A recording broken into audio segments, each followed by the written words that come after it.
Netcasts you love. From people you trust. This is Twit. Bandwidth for the Tech Guy is provided by Cachefly. CACHEFLY.com.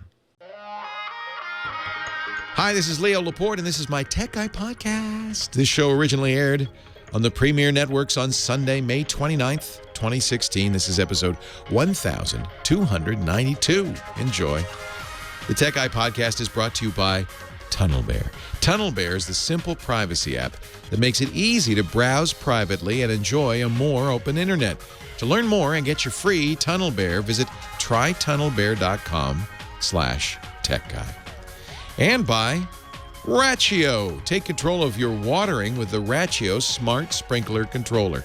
It's Wi-Fi enabled to allow instant access with a mobile app and has automatic watering schedules based on the latest weather forecasts to save water and money. Go to Rachio, RACHIO.com/twit to learn more. Well, hey, how are you today? Leo Laporte here, the Tech Guy. Time to talk about computers and the internet and home theater and digital photography and smartphones, smart watches, and all that jazz. 8888 Ask Leo, that's my phone number. If you want to talk high tech, 888-827-5536. Toll free from anywhere in the U.S. or Canada. Outside that area, you could still do it. All you have to do is use Skype Out or some sort of VoIP product to call that. It's a toll-free number in the U.S. and Canada, so it shouldn't cost you anything to call. 8888 Ask Leo. We also talk about virtual reality. That's the hot topic, isn't it, this year? Those virtual reality visors. You know, a couple of years ago it was 3D. And I kind of poo-pooed 3D in the movies and at home on your TV, even though you couldn't buy a high-end TV without 3D. I have two of them. I never use the glasses or the 3D at all because I don't like it. Now, even in the theater, I'm not crazy about it. I think most of the time it's kind of gimmicky. And there was a really good article by a guy who should know, one of the great film editors, Walter Murch, who said the problem with 3D can never be overcome. The problem with 3D, the article was a letter to Roger Ebert, which is still on Roger Ebert's blog, rogerebert.com. Why 3D doesn't work and never will, case closed. I've mentioned this before. Walter Murch edited The English Patient, Apocalypse Now, and he certainly knows a little bit about film. He said the problem is the convergence focus issue. I'm going to get a little technical here, but I think it's something everybody can understand. It's how our eyes work. So convergence is where your two eyes, your attention focuses. Your two eyes, of course, if you have stereo vision, converge on a point. And focus is when you put that point in focus. In our bodies, our geometries are designed in such a way that, life is designed in such a way that where your eyes converge is where you focus. Right? Of course. If you're looking at a tiger 80 feet away, you're focusing 80 feet away. That's how life is. 600 million years of evolution. All of a sudden, we go to a movie, and the screen is a fixed length away, whatever it is, 60 feet away, 40 feet away. It's a fixed convergence point. And if you're watching a 2D traditional movie, your eyes are focusing at that fixed convergence point. All is well. Suddenly, you're wearing 3D glasses, and even though your eyes are converging, well, actually now they're converging a little closer, aren't they? Your convergence and your focus change. You're focusing at a point that's different from where your eyes are converging. Wait, what? And your brain goes, ooh, ooh. And it's why we often get headaches, because we have to struggle a little bit. The reason I bring this up, there's no question now that 3D was a flop, right? I mean, it's still in movies, I guess, for a while. Although ticket sales show that 3D movies don't do as well as 2D. I think we all have given up for other reasons too. 3D movies are a little dimmer, right? Because you wear these, basically you're wearing sunglasses. And there's other problems. Mostly, I don't like it because it's gimmicky. People make a movie with 3D and they go, oh, well, we've got to do some 3D effects. And suddenly it takes you completely out of the movie. And you're saying, why is this stick falling in my lap? Why are there bugs flying around my head? I'm paying attention to it's kind of the convergence focus issue. I'm paying attention to what's happening on the screen and suddenly stuff's going on close up. Why? It takes you out of the movie. Well, I just read an article. Actually, it's a Q&A on Quora, which is a Q&A site, by a guy who is an expert in aircraft simulators. He's been doing this for over 25 years. His name is Steve Baker. He says, I've been working with helmet-mounted displays for military flight simulation for decades. I'm an expert in the field. And in my opinion, these devices, these virtual reality visors, the Oculus Rift, the Vive, soon the PlayStation VR, should be banned. What? What? Everyone thinks these things are new and revolutionary. They're not. The only thing that's happened is, and this is true because I remember I've worn these things. I remember in 1991 going to the big special interest group for graphics, SIGGRAPH conference. And of course it was wired and it was connected to a $1 million computer, a Silicon Graphics computer. But I was able to ride a dinosaur through the air. And it was very vivid. And exactly the same experience you get now. The only difference is instead of costing hundreds of thousands of dollars, it costs $500. And in fact, the truth is a lot of the issues with the people say cause problems with VR, like latency, the difference between the time you move your head and the time the actual screen moves. Those are things that make your body confused, right, and motion sick. Those were better in the $100,000 machine than they were in the $500, but they're getting better on the $500. In fact, that's what Mr. Baker writes. He says there are several claims the nausea problem has either been fixed or will soon be fixed. An application design can work around it. He says that's wrong because of, well, the same thing, the focus conversion problem. He says for objects, it's a little different, but it's the same idea. For objects closer than a few meters, you have to refocus the lens in your eye using your muscles, your ciliary muscles. And the amount of force they have to produce in order to achieve that focus is a measure of the distance. That's why your eyes cross. And it's hard work when something gets really, the butterfly lands on your nose. Those ciliary muscles have to kind of turn your eyes in to see it. There are no designs for displays that can produce light that's focused at a wide range of distances. They're all focused on these VR things right in front of you, a few inches from your eyes. So we have to put tension on our intraocular muscles. And we're continuing, he says, in real life, we're continually estimating range using the tensions in two sets of muscles, our focus muscles and our convergence muscles. When the brain gets the right signals, these two mechanisms agree perfectly. We focus and converge at the same distance. Same thing Walter Murch said about 3D movies. So what happens, asked Mr. Baker, when the convergence systems say, your eyes say, oh, it's 2 meters away, and your focusing system says, no, it's more than 3 meters away. He says, this is where your caveman brain has a problem. Now, this is speculative. It's evolutionary science. He says, what have our caveman evolved brains been wired to do when the convergence system says something's 2 meters away, but the focus system says, no, it's 3 meters away? Well, they don't agree. Some people's brains reject the information and rely on other cues. Those people don't get as sick. In 3D, they don't get the headaches. In VR, they don't get nauseous. A lot of people get nauseated by 3R. Other people's brains, most people's brains, say, this isn't a possibility, right? Because it is in the real world. We must be hallucinating. And if you're hallucinating and you're a caveman, you probably ate something poisonous. You're sick. So what does your body do to protect you? Evolved over thousands of years. It throws up a lot. It gets nauseated to protect you. Steve Baker says that problem can't be fixed by any known technological means. It just It's not how the body works. Furthermore, he says there are lots of studies by the U.S. Navy and their flight simulators on motion sickness. He says even without nausea, there's considerable disorientation after prolonged experience to VR. The U.S. military says do not fly a plane or drive a car for 24 hours after being in a simulator. And guess what? We're sending these home by the thousands. Uh-oh. All right, your call's coming up. Leo Laporte, the tech guy.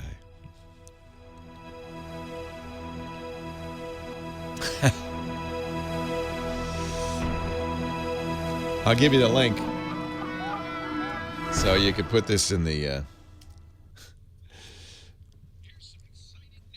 I thought this was really interesting. This is the paper, the second paper from the Army. One question not answered is the actual time course of the symptoms experienced by aviators in the simulator and the recurrence of delayed effects. Anecdotal data continues to be received indicating there is a part of the aviation population that experiences delayed problems beyond simulator exposure and for periods that exceed 6 to 8 hours for approximately 8% of the population. For an even smaller population, 1 to 2 days.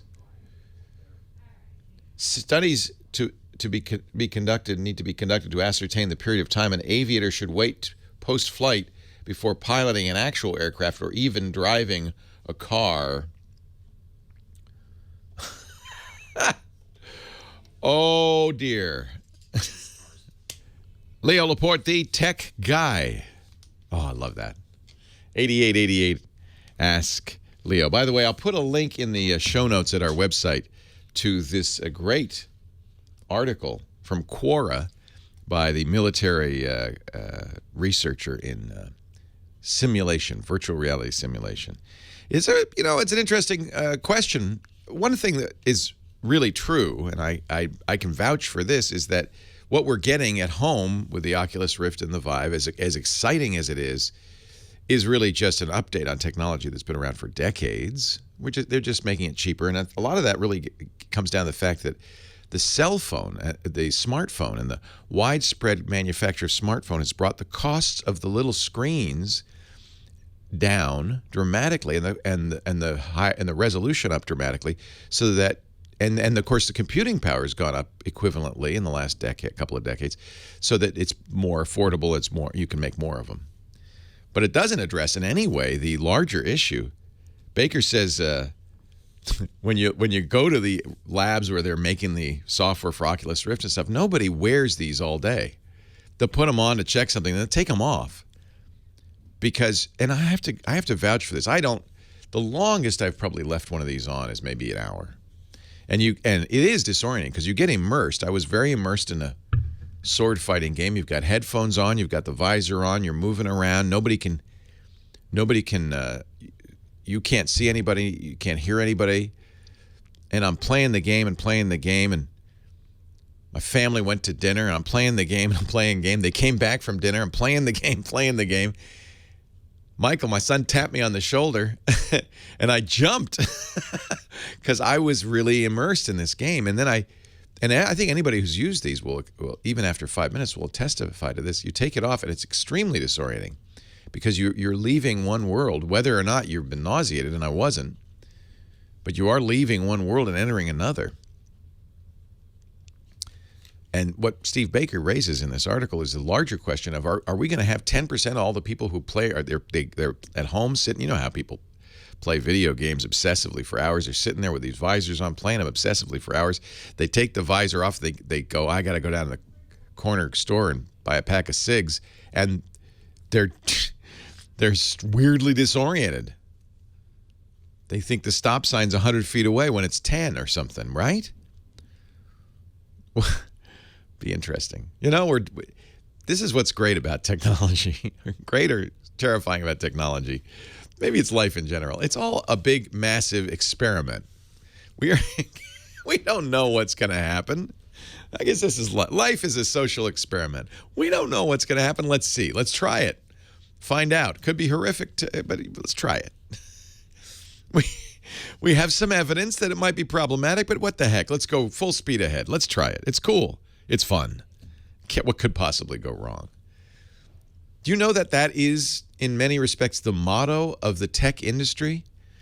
You hang out with techies long enough, you will hear, what could possibly go wrong? It's our motto. Oh, go ahead, pull that plug. What could possibly go wrong?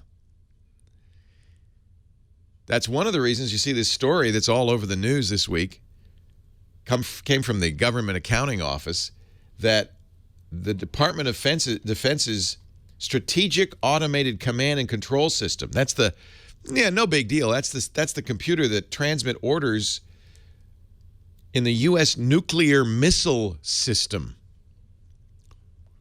You know that computer? Running on an IBM Series 1 computer that came out in 1974 and was discontinued in 1988. And it uses 8-inch floppy disks from the 70s. And it's controlling our missile system. Now I got to say this. When they asked the Defense Department, why have you not replaced this? Defense Department spokesman Lieutenant Colonel James Brindle wrote, well, the system remains in use because, in short, it still works. You know, people often joke about the fact that when we send people into space on the space station, and they're using processors often in the computers that they go up in space that are 20 years old, based on 20-year-old technology. And there's a reason. It works. And we don't really have the luxury to experiment with something newer. If it ain't broke, don't fix it. And so I kind of say that's fine.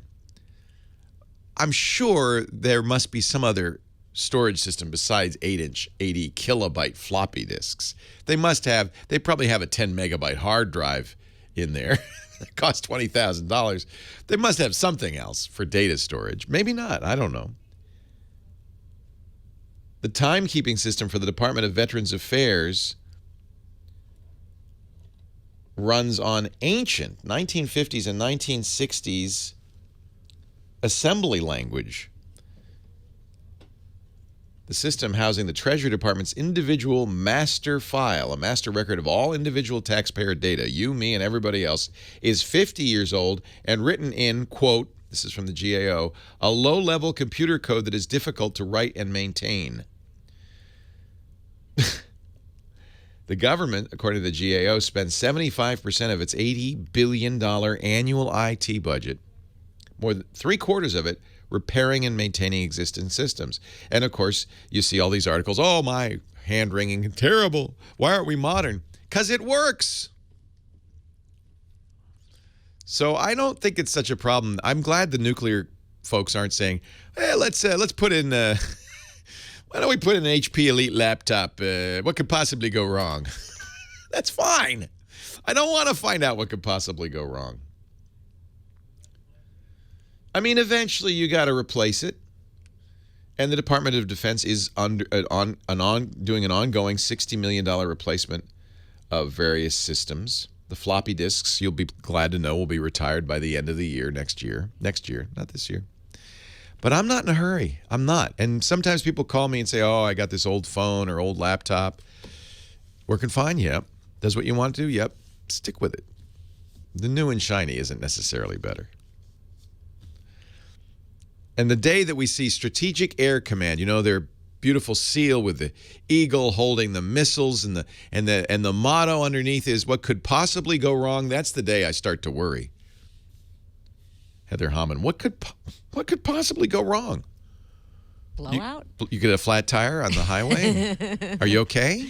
Yeah, thanks for asking. Yeah. Did you now you drive a very sexy BMW. Did you get out and change the tire yourself? No. You waited for a strapping young man in a tow truck to arrive? Exactly. Yeah. But I still feel dirty just from being around all that. Like, do I have a mudge on my No, cheek? you look good. There's no grease. There is no grease on you. And you drove here on a spare. Yeah. But you're going to get that fixed. Yeah. I have a so tire it's guy I over. can recommend up Good. the street. Yeah, he's great. Perfect. See, not a problem. Nothing to worry about. Anyway, I'm glad you made it safe and sound. You've been picking up the phones, and you've prepared some people for their appearance on national radio. Who shall I start with? And then what do I do to you after all that? I pick somebody who disagrees with you. All Keith right. in Orange County. Well, we'll talk to Keith when we come back. Leo Laporte, the tech guy.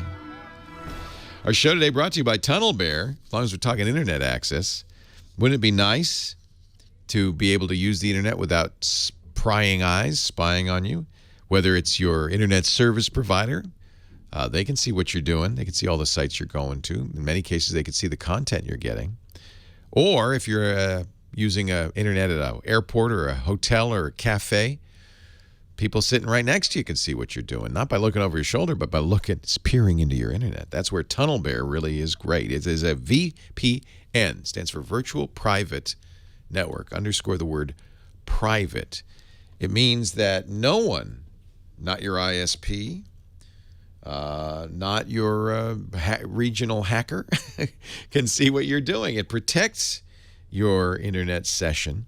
It also means you can emerge onto the internet, into the public internet, from a lot of different places, many different countries. So that is a really nice way to check out, content that perhaps would be blocked for geographic restrictions. You have choice of 20 different countries. And Tunnel Bear is free for the first 500 megabytes. So for casual use, it would be great. Just set up an account right now at trytunnelbear.com/techguy. A lot of people know about Tunnel Bear. You probably have heard about it. If you've ever been in our chat room, that's what they love to use. Tunnel Bear, secured with AES 256-bit encryption. Of course, that's the best. Bypass geo-blocking, hide your location, and oh, by the way, top-rated privacy policy. They do not log user activity. Zero. They log zero user activity. Try tunnelbear.com/techguy. Free for the first 500 megabytes, so at least set up an account for that. You don't have to give them a credit card either. I like that. Try tunnelbear.com/techguy. I would say probably the best known and most widely used of all the VPNs. Really, 8 million users. Try tunnelbear.com/techguy. Leo Laporte, the tech guy. Keith in Orange County, right? Is that who I said you said I should talk to? Hi, Keith. How you doing? I'm well. How are you? Not too bad. So you like 3D movies, huh? Well, yes and no. And by the way, before I get off, I have a quick Nexus 7 Android question for you. But okay. Here's what I find when I'm an old guy. I flew planes in the Air Force during Vietnam. And did you ever do a flight simulator where you probably never did one with a helmet? Well, they weren't around when I was in the Air Force. Right. But I haven't really tried. No, my comment about 3D was, here's what's strange is when I've gone to the theater to see 3D, whether it's IMAX or whatever, I do get nauseated. Really? Sometimes, not every time, but sometimes. Yeah. But we have a 51-inch 3D TV at home. And we absolutely love watching 3D movies. You're sitting closer to it, so maybe the convergence problem isn't as bad. Well, I was wondering, is it maybe because at the theaters they use kind of those junky passive 3D glasses, and could be. Samsung uses shuttered. So you have a shuttered one, okay? Yeah. I think that is better than I have the passive glasses at home as well. That's called Real 3D, and then or Real D, I guess. And then there's the other style, and very few theaters now have those because they're expensive. Yeah, that's what I thought. Yeah. But I wouldn't sell 3D short because this is kind of a hook because it gets my grandkids over. We have a lot of science, nature, and history 3D documentaries that are constantly being made, and they're really done well. In some cases, a lot better than movies because they're not going for the glitzy stuff, the fancy 3D effects. That's interesting. And the kids love it. And it's, to me, is one way that they can learn some things that aren't being taught in school. Well, I got nothing against anything that gets kids doing stuff like that. That's great. And maybe kids do need a gimmick. Dr. Mom in the chat room saying maybe it's better because you're still kind of in an environment where there are visual cues, so you're not like always looking at the screen. It's not as immersive, so you look around and you're still your eyes get to relax a little bit. I do have to point out that no TV manufacturer is making 3D TVs anymore. Yeah, right. That's what we're hanging on. So my guess is it wasn't a huge commercial success. Yeah, I think you're probably right. Yeah. A question on an Nexus 7. I have a first-gen 32-gigabyte Nexus 7, and I still run KitKat on it because I couldn't stand Lollipop, and I don't like any of the newer versions as well, which don't run, from what I read, on older Nexus 7s anyway. You have the first generation, you said. I had first gen. Yeah. And it constantly, the launcher constantly crashes after quitting certain applications. And these are mainstream apps. Is there a fix for it? Is there a better launcher? Yeah, well, the first thing I would do is absolutely try a different launcher. And there are many. One of the best things about Android is you're not stuck with that launcher. You know, with Apple, you're stuck with the Springboard, which hasn't changed since 2007, or very little changed since 2007. So I like the idea that if you want a different look, you can get it. I recommend and use Nova Launcher. There's a free version. Google has its own launcher, the Google Launcher. And since you haven't updated, you're probably not using the newer Google Launcher. You can download that on the Play Store. Okay. There are lots to try. There's Apex. But I would try, before you try anything, try Nova. I use Nova on my Nexus 7 second generation without issues. And will that solve the crashing problem where the screen is all blank after you literally all the icons are off the screen? The screen's blank for It might. 5, 10, 15 seconds? I would try it. I mean, there are other issues because you're still on the oldest operating system. Mm-hmm. You know, one of the things, I had the first generation Nexus 7 as well. One of the things that happened with the original one is it got very slow because Android in that generation didn't have trim. It wasn't able to keep the SSD inside sped up. And I did notice a massive improvement when I went to Lollipop. So it might, here's what I do. Try Nova, see if that fixes it. The other thing you could do is do a system reset, you know, where you erase everything and start over. That almost always will help, something like that. Yeah. And if neither of those work, you might want to bite the bullet. And what don't you like about Lollipop? Or actually, I guess you could go to the latest Marshmallow now. I just don't like the GUI interface. They changed it too much, and there's a lot of things that are missing that were there in 4.4.4. Fair enough. Our Chandra in the chat room says there is trim support in 4.4.4. So I guess whatever it was, the original operating system it came with, which may not have been KitKat 4.4.4, didn't have trim. And I noticed when I upgraded to, I guess, 4.4.4. So you must have upgraded a little bit. Yeah, it was the last of the first gens, and it had 4.0 on it. Okay, all right. So you're using 4.4.4, so that did apparently fix that trim issue. So yeah, just put a different launcher on, see what happens. Apex is very lightweight. Nova Launcher may be a little bit less lightweight. The nice thing about both of these is they have a lot of configuration options. You can change the size of the icons. You can change the look.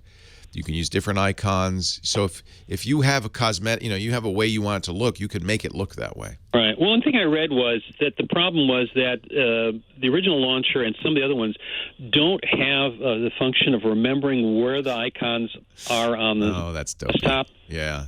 Do you rotate it? Is that part of the problem? Is it you go from landscape to portrait a lot, or no? No, not a lot. I use it mostly portrait. Yeah, the older versions of Android had trouble with that. Yeah. And reformatting. I would say go get a different launcher. And they're all free. You can buy, you know, paid versions of them that have more features, but get the free versions and try one. There's also very simple ones. Microsoft makes one now. There's a ton of them. If you just search for a launcher on the Play Store, and that's one of the things I love most about Android. It really, you can do what you want. Yeah, I agree. And they're saying you can't get to Marshmallow on that first generation. So stick with what you got. I don't see any urgency on that. Yeah, I agree. All right. Okay. Hey, thanks for the. They're saying that Apex is very good for keeping track of icon positions. So maybe try that one first. Apex is as far as I'm concerned, very good. The one issue you get into with Android, with not upgrading, is security. For instance, you probably still have the stage fright vulnerability. You can actually download a little app from Zimperium, Zimpereum. It's free, that will check for that vulnerability. If that's the case, then you want to protect yourself, you want to turn off automatic downloads of MMS content.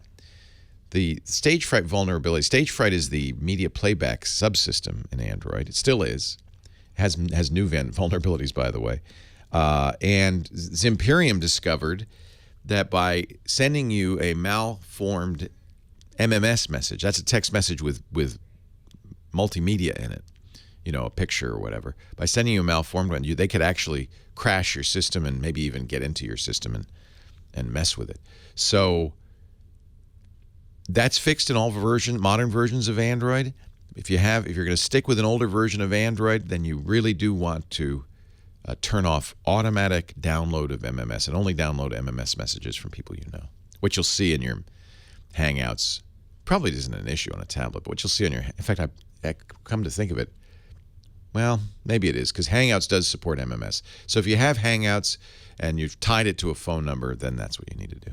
The nice thing about that Google's done lately, in fact, I'm noticing, I'm just updating, you brought this up, so I fired up my Nexus 7, and what Google does now is a monthly security update, kind of like Microsoft does, monthly patch update, and I just got one. They're not very big. This was 11 megabytes. It's installing right now.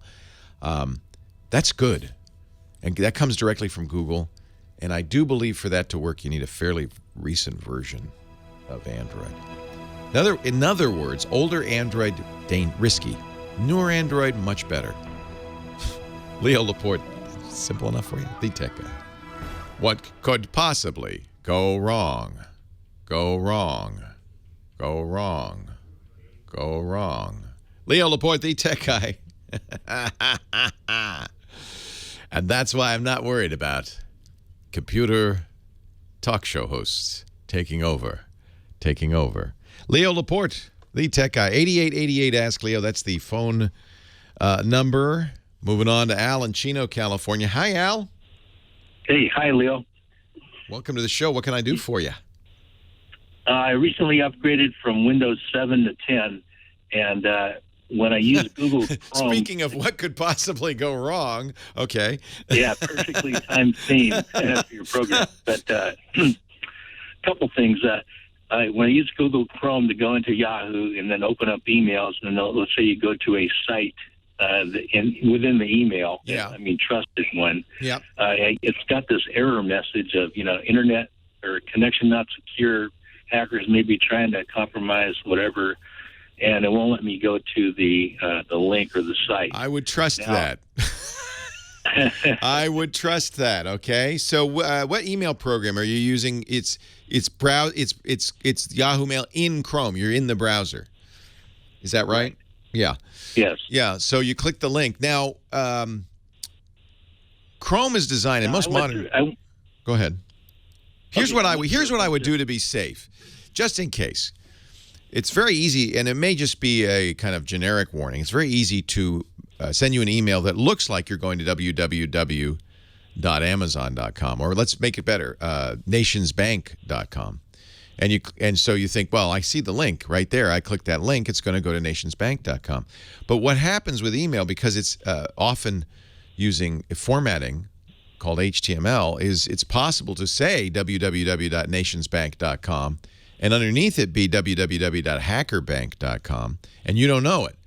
So the best thing to do is to copy the link. You can use cut and paste or just use your memory. Open a new browser tab and type it in or paste it in and see what happens. If you get the same warning, that's another matter. You should pay attention to it, because Google and most browsers now have databases of malicious websites, or websites that may not be intentionally malicious, but that have been compromised. For instance, it happened to us a few years ago on my podcast site, Twit. We had a script running that had some vulnerabilities. A bad guy found it, used it to inject code into our website that would run on a visitor's computer and try to take it over. And fortunately, I was really pleased. Google spotted it immediately and kept people from going to our site. They said, warning, this site contains malware. Do not go there. And that's how we learned of it. And, of course, we immediately fixed it. That's a good thing. So if Google's telling you, I don't think you want to do that, I would trust it to the degree that you at least take some extra steps to protect yourself. Now, It may be that it is a completely safe link, but just visual inspection of the link in the email is not sufficient. Okay, and if you click it and you get that warning, people sometimes say, oh, you know what you can do is you hover the mouse over the link and then read what it says. No, because that can also be controlled in JavaScript. The pop-up can be controlled.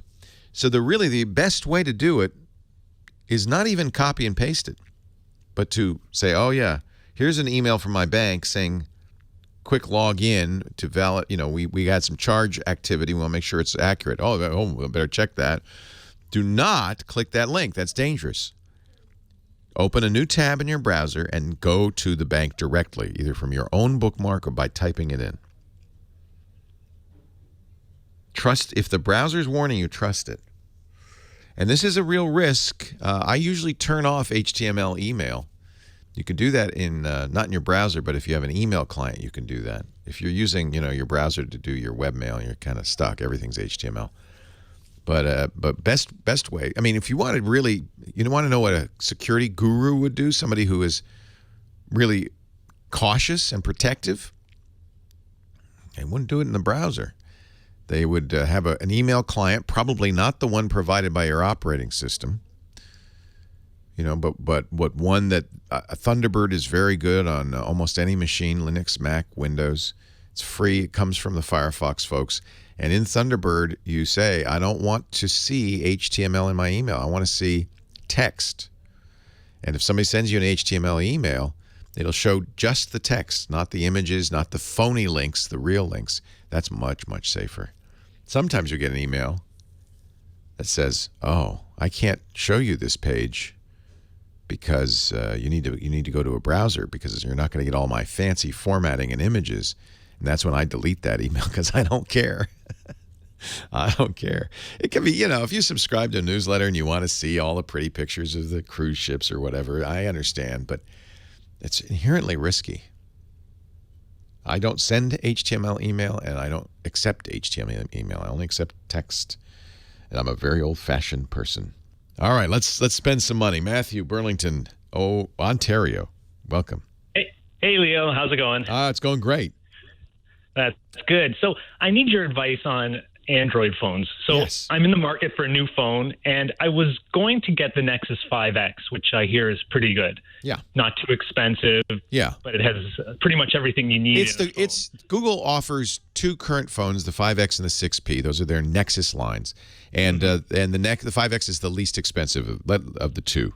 A few $100. Right. Unlocked, which is nice. Yeah, and it has a smaller screen, which I prefer. Right. But now I also saw the OnePlus X, and it's quite a bit cheaper than the Nexus 5X in Canada. So I was wondering. Excellent. Do you have any thoughts about that? Excellent. I've had the OnePlus 1 and the OnePlus 2. OnePlus makes excellent phones. This is their budget phone. You know what you're giving up. It's a lower res screen, smaller screen, no fingerprint reader.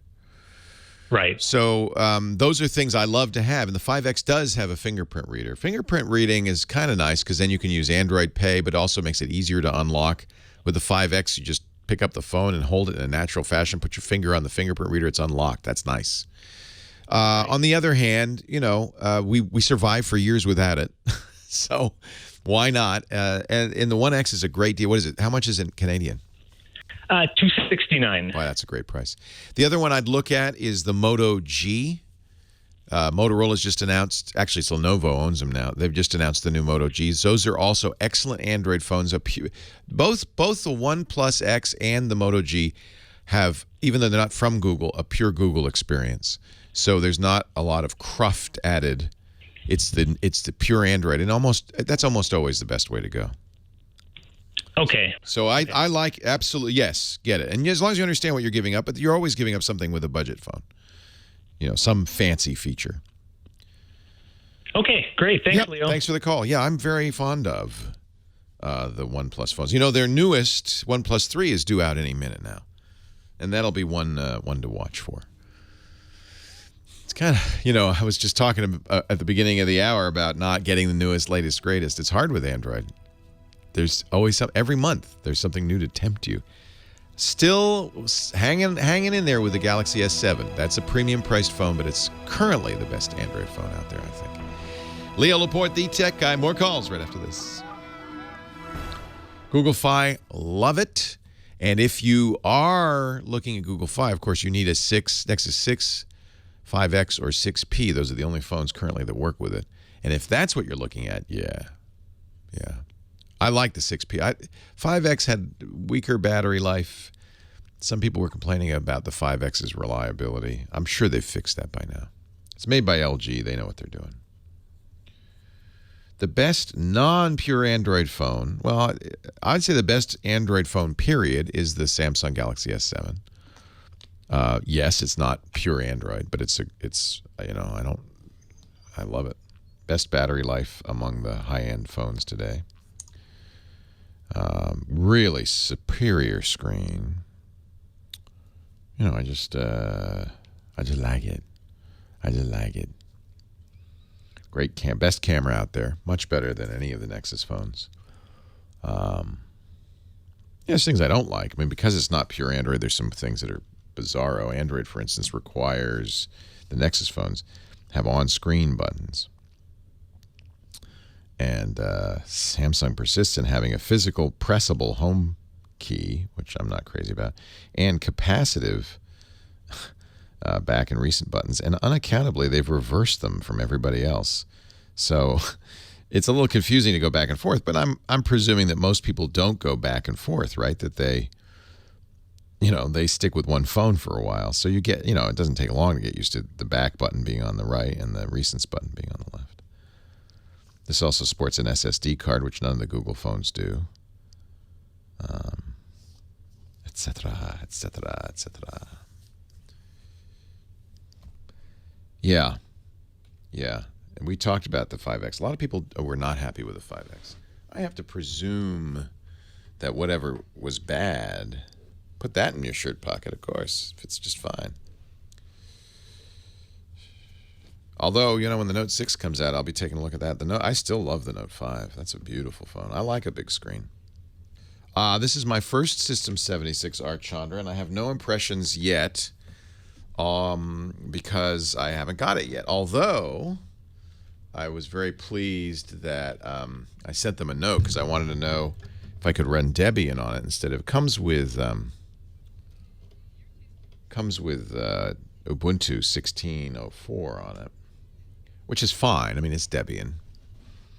And Ubuntu stopped doing the kind of weird stuff that they were doing. So, they heard their customers say, you can't, you're Linux, you can't do that. They were doing some Microsoft-y things, like searches were going through Ubuntu and stuff like that. But they stopped doing all that. So I sent a note to support, and they responded immediately. And I mean, he went the extra. The support guy went the extra distance. He said, "I tried Debian." He actually installed Debian testing because that's what I said. Can you run Debian testing on this? I should show you. It was really sweet. I mean, he really went the extra mile. So far, very impressed by the support. Let's see if I can show you this. Yeah, I can show you this. So, thanks for your order. Your product's being assembled. Okay, I said, can't wait. Any info you can include about replacing Ubuntu with Debian Stretch will be appreciated. I don't anticipate issues, but I'd love a list of recommended non-free drivers, etc. And then Jason responds, hi, I installed it. And here's the non-free stuff you would have to add. And he said, and then there are a couple of, just in my quick testing, a couple of issues. Closing the lid doesn't seem to suspend. You can fix that. I understand what's wrong with there. And the brightness hotkeys don't change the screen brightness. You see a UI notification, but the screen brightness remains full bright. That's also easily fixed. Fix that on other machines. So nice of him, right? That's going way beyond it. So I said, thank you now, blah, blah, blah. And then we've gone back and forth, and it's really great. And he even said, here's the PPAs. Yeah, here's our PPAs. No, this wasn't it. But somewhere he sent a link to the repositories for their drivers.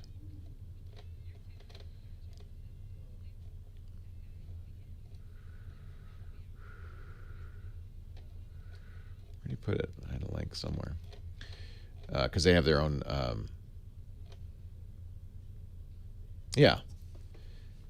They have their own... there it is. PPA for their drivers, which is nice. I guess I found it on a support page. So that's kind of cool. I mean, that's why you buy a machine with Linux pre-installed, is because presumably that company spent some time validating that everything works, and if not, providing the drivers non-free or free. This uses non-free drivers because there's a lot of there's the NVIDIA thing and so forth. NVIDIA supports Linux very well, though, which is nice. Yeah, Unity would send the exactly. Yeah, that's exactly it, Archandra.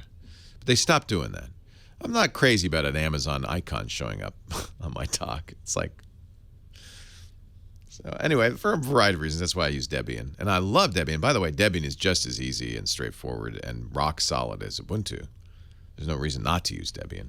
And I don't like Unity, which is Ubuntu's desktop manager. I mean, you can get it, or desktop environment, but you can get a different one. You know, I'll put GNOME on it.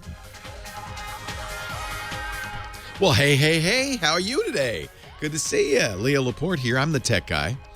Yeah, you found it. The one radio show on the whole spectrum there, who is some nerd talking about computers and the internet and smartphones and virtual reality and all that stuff. This is it. This is the place.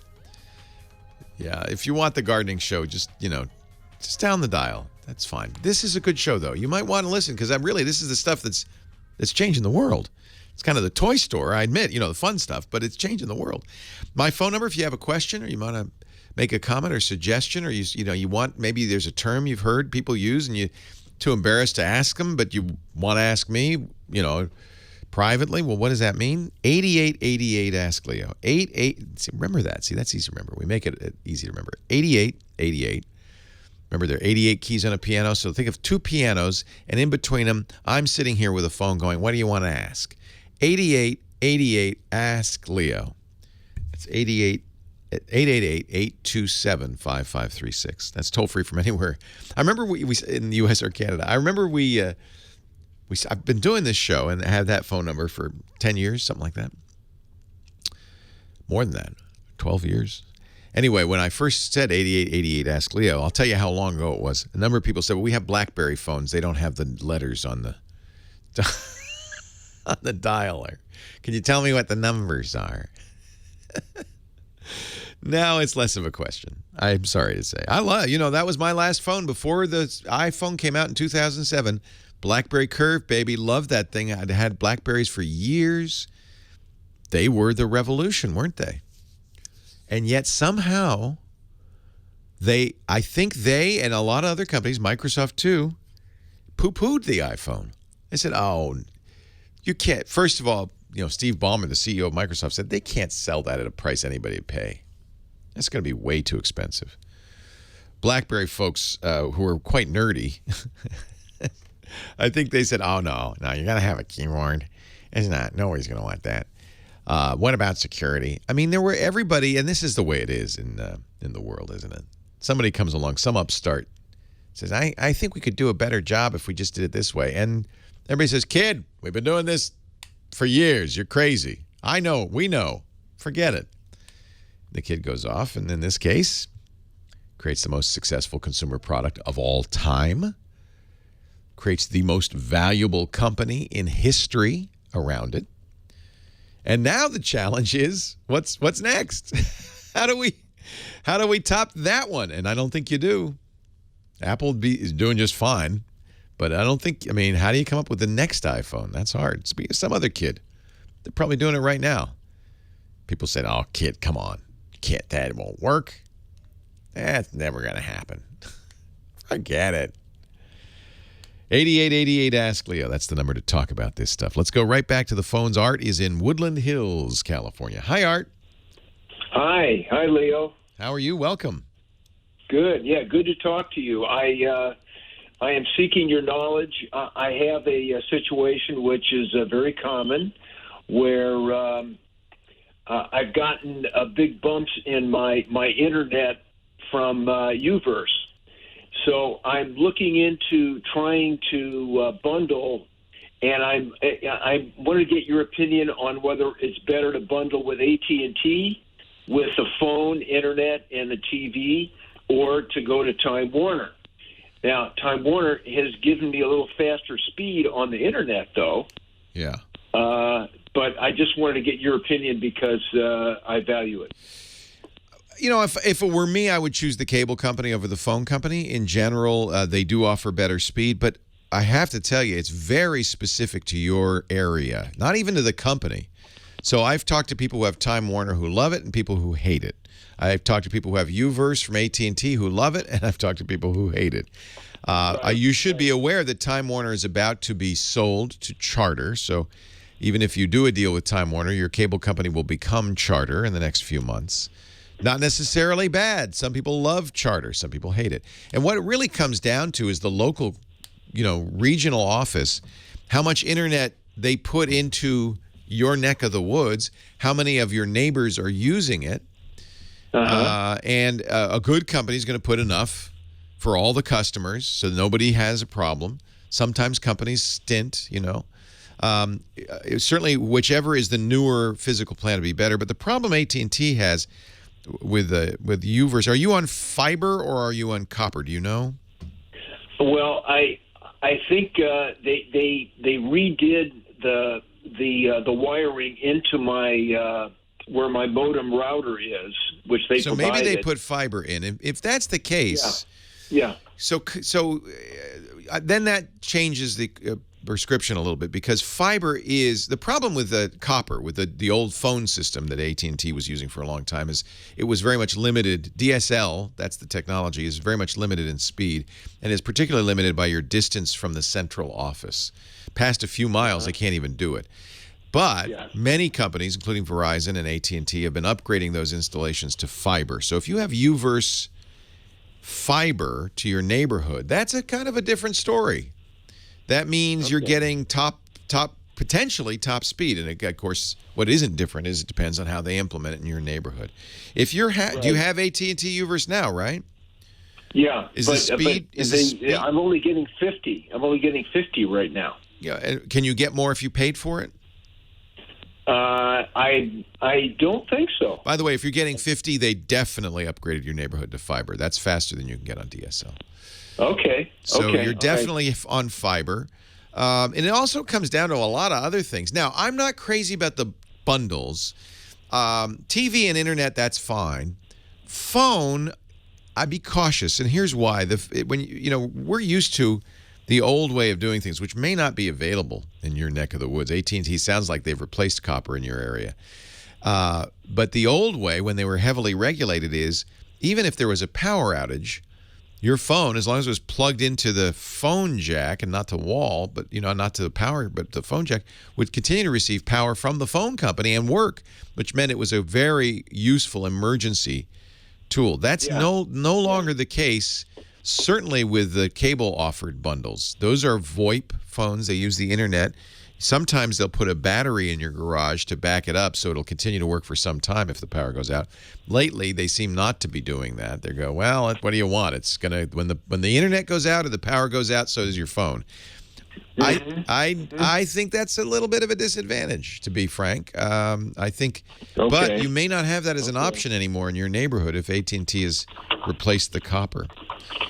So that's something to inquire about. If you have, you go down and you get one of those cheap phones that just plugs into the phone jack, doesn't plug into anything else, and it works, then you're probably okay. But that's for an emergency. I think there's a lot to be said about having a landline that works when the power goes out, right? Yeah. Okay. Well, what about? Do you save money on their bundle? That's the other thing. I think a lot of triple play bundles I see aren't cheaper. Yeah. And the pitch they sometimes give you is, well, yeah, it's not cheaper, but at least you're only getting one bill. Okay. Yeah, no. Okay, I guess. Yeah. So I would expect a deal, if it's a lot cheaper, then maybe. Yeah.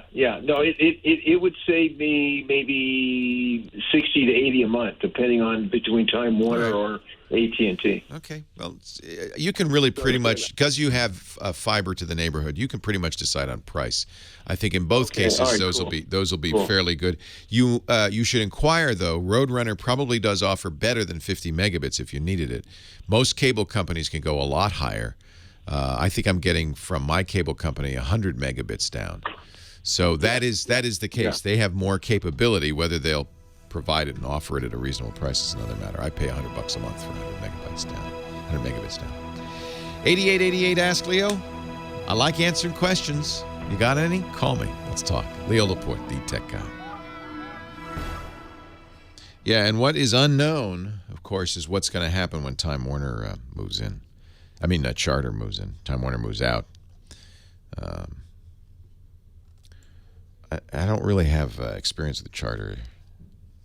I know, I call it Roadrunner.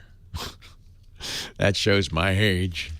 Our show today brought to you by my new sprinklers. You know, summertime is here. Keeping the backyard wet and watered and growing is important, right? And here in California, man, we're in the middle of a drought. Having a sprinkler system that doesn't waste water is super important. That's why we got the Ratio. It's the first smart sprinkler controller. Now, if you have, a irrigation system in your yard, I'm sure you have, a controller. If yours is like mine, you have to go out in the garage and flip some switches. It's really arcane, by the way, hard to use, and change the schedule or turn the watering on or off. But installing the Ratio makes it super easy. You do it with your phone, your iPhone, your Android phone. You control the watering. You control the schedule, and you're saving water big time. They have saved now more than half a billion gallons of water with the Ratio. It also works with your Nest, your Amazon Alexa. You could tell your Alexa to say, Echo, turn off the sprinkler. What? Echo, change the schedule. Works with Nexia, Control 4, iControl. You can run zones directly from the controller, just like your existing controller, but you can also do it with your phone. And this is so cool, the Ratio also connects to the internet to look at the current weather, so it adjusts the schedule for weather events. When it rains, it turns itself off, and you'll get alerts on your phone. Save up to 50% on your outdoor watering bill. And, by the way, check with your local provider, because in many cases, they will subsidize your Ratio. I talked to somebody in our chat room I think it cost him $30 because the city, was it Pasadena? The city said, oh yeah, we like it when you get one of those. That saves us water, in California especially. This is it. You see, it has the terminals. Very easy. You just push the button, insert the wire. It does have the manual controls, although a lot easier than the ones on mine. It couldn't be simpler to install. And they have, we have ours outdoors now because the landscaper said, put it outdoors. So I also got the weatherproofing case for it. The outdoor enclosure. Ratio, RACHIO.com/twit. What is the number? They have it on the website. Amazing savings. The Ratio's smart sprinkler controller. Leo Laporte, the tech guy. 8888 Ask Leo. That's the number. And let's go to the Palm Desert. Lawrence is on the line. Hi, Lawrence. Yes. Hi, Leo. Amazing to speak with you. It's great to talk to you. Thank you for calling. Listening to your show for years. So, but today, boy, I have a crazy situation regarding backup. Yeah. And I know you can help me with this. So, I have 4 different computers with, and the most valuable thing on them are media files. I write music, and I've got all these sound clips and so on, and a lot of them are, I'm only really used 2 of these computers, but I want to take all the different files from these 4 different computers, in addition to an external drive that has files on them. And then there's another drive that's missing, but it's backed up on Backblaze. That's who I've used as a backup company. So, but that was a PC-based drive. Okay. So I've got all these different places where I have files on it. I'd like to consolidate everything onto one backup drive, and then also have a separate large media drive where all the media files are consolidated onto that. Yeah, this would argue for a centralized, we call them NAS systems, network attached storage. And the idea is this thing is, you obviously have a network, or you wouldn't have multiple computers. They're all on the same, right? Let me clarify that. They're not. I don't really use. I'm only using 2 of those computers. The other ones simply just have files on them. Okay, so in a way, they're already NAS computers. You're using them for storage. A NAS device is a computer, except it has no keyboard, mouse, or monitor. It just sits on the network, and you access it from some other system via a browser. And NAS systems, if you look around, range in size, but almost all of them are massive capacity. A lot of them have, you can put 2, 4, 5, 8 or more drives in there and use RAID 5 or some system like that to unite them into what looks like one massive volume. And if you have 4 drives, typically one of those 4 drives is there for redundancy. So any drive can fail. You put in a new drive, and it will rebuild itself. So you have kind of this security system around it. And then the nice thing about these NAS systems is they sit on your network. You can access them from any computer, but they also have software running on them. As I said, they are computers, and that software can reach out and back up any system on the network. And you can configure it in such a way you can say, all right, computer 1, I want you to get all the video files off that one. I want you the music files off of computer 2. This is very common. Almost, if you looked at how a music recording studio is set up, this is what they'll be using as a system like that. And then for further security, the next step is to have that NAS drive back itself up to the cloud. You use Backblaze. That's a cloud backup service. Same idea. You could use Backblaze to do it. Most NAS servers have software that will work with a variety of different services. Carbonite, our sponsor, Backblaze, another similar company, a lot of them. Or even roll your own cloud backup from Amazon and others using S3. So you can, let's set it up here. Let's imagine this. Let's get a 10 terabyte server. It's in your closet, but it's connected to the router, so it's on the network. All of anything that's online on the network, even if you don't use it, if it's just sitting there, as long as it can see it, can be used to back up. You can partition it just as you would a hard drive and say, this is for video, this is for music. It even has, and most NAS systems also have media servers built in. Compatible with Apple or Windows, a variety of different kinds of media servers, Plex, that will allow you to access the content from the NAS drive over the network. Maybe your TV's connected to the network. If you have Plex software, Plex server software running on your NAS, and the Plex client running on your TV, you can load any video from your network-attached storage just as if it were Netflix and play it back on your TV. It's a very nice, flexible system. A number of companies make these. We really like Synology, Synology. I also use the Ready NAS from Netgear, Ready, Ready, like I'm ready, NAS. What you're going to look at is you're going to see a number of enclosures, sometimes with hard drives, sometimes without. Look at the enclosure, because that's the price point, really. The hard drives are, you pay for hard drives, they're cheap. And you can decide what quality you want to use. But the enclosure is the real part of the NAS that you're buying from Synology or Netgear or whoever. And that has the firmware. That's the computer, in effect. It's an enclosure. And so you want to see what capabilities. The reason I like Synology is they have the software is very sophisticated. They keep it up to date. They work on it. It's got a great consumer-facing interface, so it's easy to use. And I think this is absolutely the way to go. So take a look at a Synology network-attached storage unit. And I think that'll do everything you want it to do, including the cloud backup piece, which I think is important. As we talk about all the time, you don't want to back up the large media files because that'll take forever. But the smaller stuff, the financial records or email or whatever you're backing up onto that NAS, it's a backup, but if there's a fire and you lose the house, you don't want to lose the data too. So having it off-site on a cloud server is nice. I think you know that, or you wouldn't be using Backblaze. Moving on to Nicholas should I take Nicholas? Who should I take? Did I just push a button and make... Let's do Avis. I'll do Avis. All right. Avis in Santa Ana. Hi, Avis. Leo Laporte, the tech guy. Hi there, Leo. Gosh, I hope you can solve this one. Okay. I am very low tech, so go easy when you... I will. I'll use English. What about that, huh? I love it. Amazing. Not geek. Okay. I have a Sony Smart TV. It is Bluetooth capable, probably only to its own products. You know what I mean? Like the remotes that you get, the boom, the woofer is Bluetooth, and then I looked at the list of model numbers, and they were all Sony products. Yeah. Okay, so there's that issue. And then I just purchased 2 speakers, and I love them. They're not the be-all and end-all of audio quality. They're background ambient music. They go indoor, outdoor. They have a battery. Don't have to plug them into anything. And they are Bluetooth capable.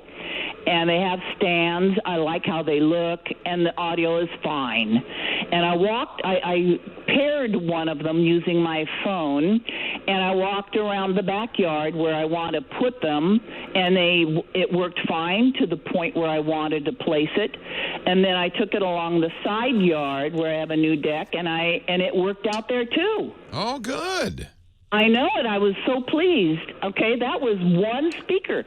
So then I tried to pair it up. I hate to do this. I have to put you on hold because we got to take a break. Hang on, okay? We'll come back after the bottom of the hour and hear part 2 of the Avis saga. Well, yeah, it is a little disappointing. Sony TVs often do not support standard Bluetooth devices, which I think is inappropriate, but we'll talk about it when we come back. Leo Laporte, the tech guy. How are things going, mister? They are going very well. And with you? Very good. Weather It's is good to hear. nice. Any new cameras? Yep. No. Did you set up a new darkroom already? Same old camera. Did you start developing film? I took it to a music festival on Friday, took one picture, but it was a great picture. And Which actually, one? you'll be proud of me. I The Leica? posted. Yeah, the Leica.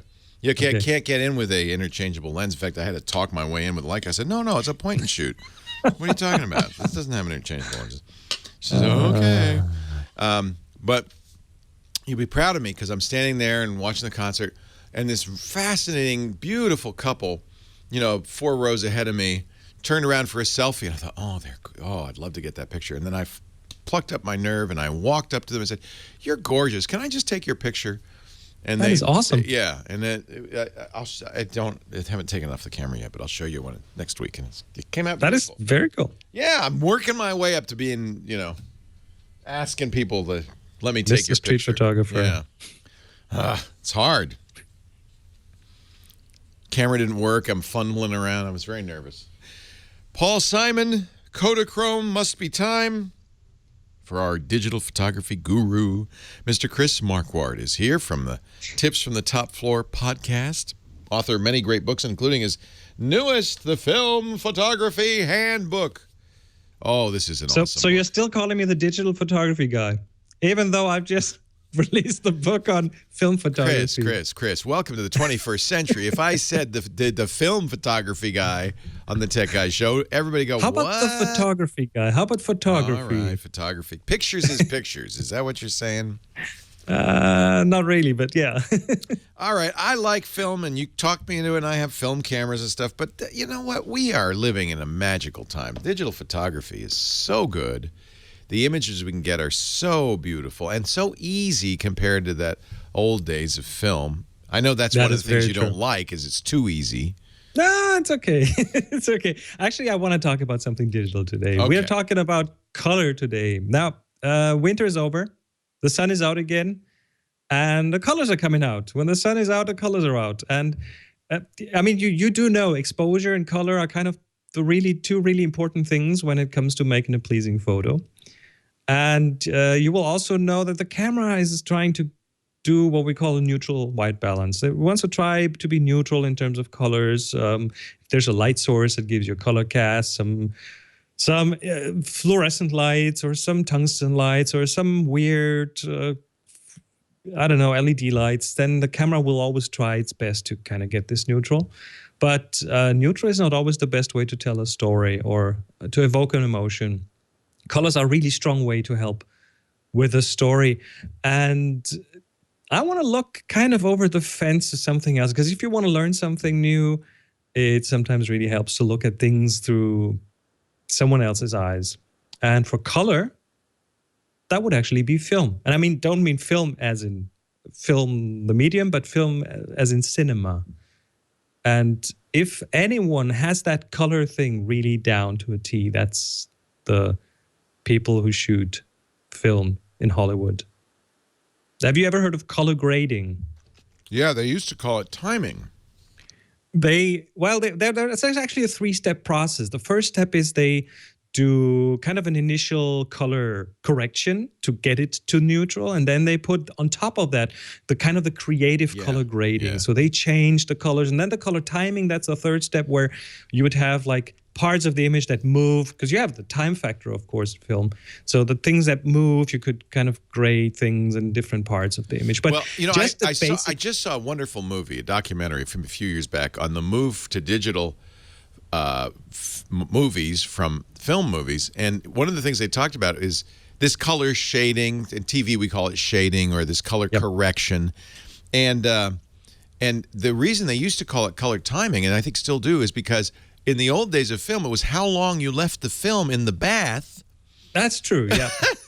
And so the color timer was really adjusting color, but he was doing it by saying, well, no, leave it for 1 second more. You know, if you developed your own color film, you could do the same thing at home. You could leave it a bit longer in, and then you get weird colors or different, stronger colors or shifted colors. I remember hearing about The Godfather 1 and the amazing cinematography in that. And what I didn't know is, and this was crazy, they wanted a certain kind of old yellowy feel to the film. So after it was shot, not before it was shot, they soaked the film in a chemical, like tea, to yellow it. And it's a very risky process because, of course, this is the film you've already shot. This is already Marlon Brando doing his great scene. And if you screw this up, you're in have trouble. A problem. Yeah. Well, I'm pretty sure they experimented on other film first to make sure they have it down. Yeah. But the really interesting thing is, if anyone wants some input from a different field, I spent like an hour on YouTube and just entered the search term color grading. And then I watched a few of those videos where people kind of explain how this is done in film. And yes, of course, it's always a bit different than in still photography, but you will get some really good ideas on how to use color for emotion, how to maybe not always strive for the perfectly neutral one, how to bring emotion back into pictures. And you can apply a lot of the things, maybe not the exact techniques, but some of the thoughts at least back into still photography, and then get a bit more of a cinematic look. And it really helps the photo sometimes to get a bit more of that feeling back. Accuracy isn't always the end goal. No, not at all. Yeah. No, I noticed that with this Leica camera that I love so much, my Leica Q, it isn't very accurate. It's not there to be accurate. It's there to help you convey emotion. It looks really emotion good, is not in the accuracies most of the time. Yeah. It is really, really in colors, in the way that the look is rendered, like in the bokeh, the lenses do these out of focus parts of the picture differently than some other lenses. They imprint sort of a filmic look onto the medium of digital. But you can't soak your Leica like Gordon Willis did in a bath of tea. You probably wouldn't. I wouldn't try it. Wouldn't want to do that. Fortunately, Photoshop makes it unnecessary.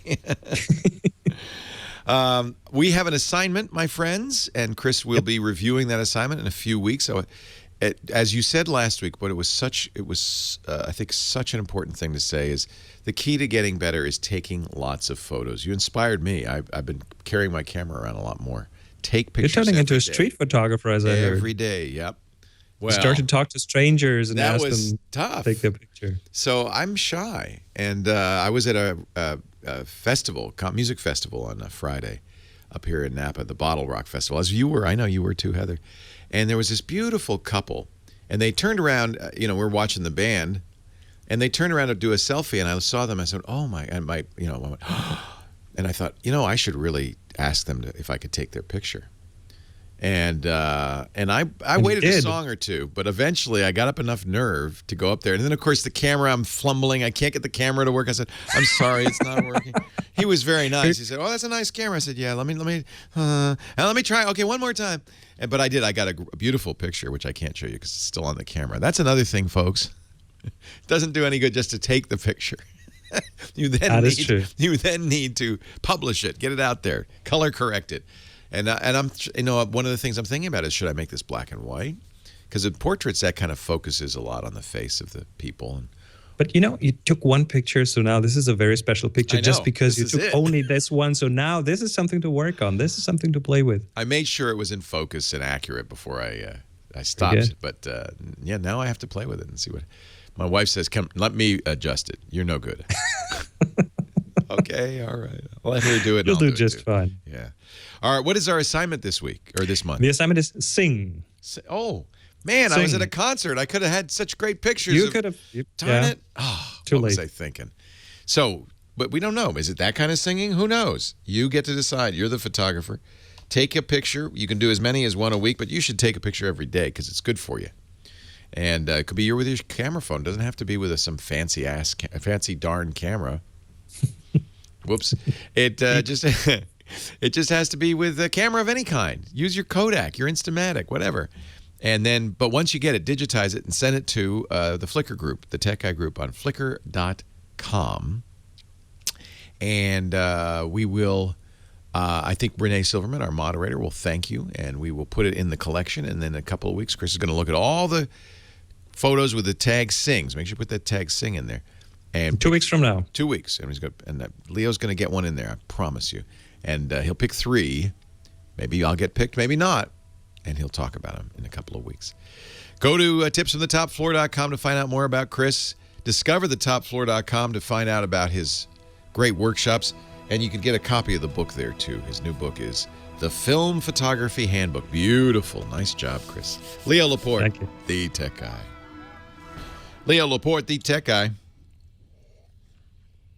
8888 Ask Leo. Now, sorry to interrupt, Avis. We were talking to Avis in Santa Ana. You have just to recap, make sure I got this all so far. Okay. You have a Sony Smart TV, a Bravia, and you have a Bluetooth. Is it a Bluetooth speaker that you've been moving around? Yes. They're Samsung, S-O-N, speakers, and they work fine. I've got them both working at the same time, but I had used my phone for one, my tablet for the other. Oh, you haven't tried to use it with the TV yet. I have, and it just keeps searching and searching and searching and won't do it. Right. Yeah. So I don't know if ideally, could I have all 3 talking at the same time, syncing up to each other? No. So the way Bluetooth works, you have kind of one device sending to a speaker at a time. You can't have multiple devices sending to a speaker at the same time. So you'll pair those speakers with one of those devices. The reason it doesn't pair with the Sony is that Sony, at least in some of its TVs, not all, doesn't put the profile for stereo speakers. It's called A2DP. And it's, they call it Bluetooth. And in my opinion, that implies it should work with any Bluetooth speakers. It doesn't because it doesn't have that profile. Now, some more recent Sony TVs apparently, I've been looking on the internet, do, but I'm guessing yours do not. So the idea that you have, even if you had a Sony TV, only one of those devices at any given time would talk to the speakers, right? Now, if you wanted a system with wireless speakers it's for music and TV, right? It's just for music. When I have guests over, I place these outside. They're indoor-out speakers and so on. There are a lot of ways to do this now. I mean, the classic way to do it, and the one I chose is from a company called Sonos, S-O-N-O-S. These are wireless speakers. They actually start with Wi-Fi, but then they use their own Wi-Fi-like system so that they can all be in synchrony. And you can, buy a pair of speakers or a single speaker for every room, and you can slowly expand it, and it becomes one network, and you can talk to that network from your phone, any device that's on the Wi-Fi network, your tablet, your computer, and tell individual speakers to play different music or to play the same music. So you can have, they call it party mode, where they're all playing the same music. And this is the secret sauce of the Sonos. They're all in sync, so you don't get any weird echoes. Everything, it sounds like the whole house has music. Sonos also will work with your TV through a direct connection. So we have, for instance, our TV's hooked up to a Sonos sound bar, subwoofer, and the subwoofer's wireless, the sound bar's wired, and then surround speakers that are wireless. And that's a very nice system. And then when we want to use those speakers to listen to music or an audiobook or something else, we can. So that might be closer to what you're looking for. Yeah. However, it's expensive. They're expensive. They're expensive. They're very expensive, and they're great, but they're expensive. There are other ways to do it now. One way to do it, which I like, if you already have speakers, Google sells a $35 device called the Chromecast Audio that you can hook up to any powered speakers, like those ones you were carrying around, Bluetooth or whatever. You do physically hook them up, and the nice thing about that is you then can talk wirelessly to the Chromecast from your smartphone or tablet and have it play a variety of music. Whether it will work with your TV it's going to take a little more messing around. But the nice thing about that is you can choose any speakers you want, and the device itself that makes those speakers wireless is only $35. That's the Chromecast Audio from Google. Okay. So there's a couple of solutions. I'd look at Sonos if I were you. Okay. I think, and the nice thing about Sonos is you could start with one speaker and slowly expand it. The best way to have a party, because each room has its own music system. And they can all play the same song, or you can have the disco room and the rock and roll room, whatever you want to do. And we have Sonos in every room of the house, and I built it up over. It probably took me 5 years because the speakers start at $200 or $300, but they can add up over time. But boy, it's the king of all of this right now. All right, that solves all the problems. Would they be able to go outside? They don't make specifically an outside speaker, but if you put it in a sheltered place, you're probably okay. Yeah. The nice thing is they are wired. You have to plug them into the wall, but if you have plugs outside, when you're having a party, you take them outside. We do this all the time, and you plug them in, and they're all on the network. Okay, all right, I'm writing this down. Needs Edison. Okay. Sonos. Yeah, they're really great, but unfortunately, I wish they had some outdoor speakers. What Sonos is doing is interesting. They've been taking a look at the Amazon Echo. That's that thing you talk to. And it has a speaker, but not a very good one. And they're saying, we're going to add that capability. In fact, the newest Sonos speakers have microphones. They're not yet enabled. But it tells you that Sonos is thinking, well, you should be able to just tell your speaker, hey, play my Pandora party playlist, and it should just start playing. That's one of the nice things about Sonos. It works with Pandora, Spotify, Google Music, Amazon Music, all the different. You can actually even have your own collection of music playing through it. So it's very flexible in that way. Just pricey. That's the negative. You're making a notion. You like these? Have you tried these? I love them. I think they're affordable, and my price point's a little on the low side. They've become more affordable because they have now the Play ones, and they have some less expensive ones. They get you started you can get started for $99, but yeah. And in an apartment, one in each room, I'm good. I know. It really becomes your sound system. Yeah. Yeah.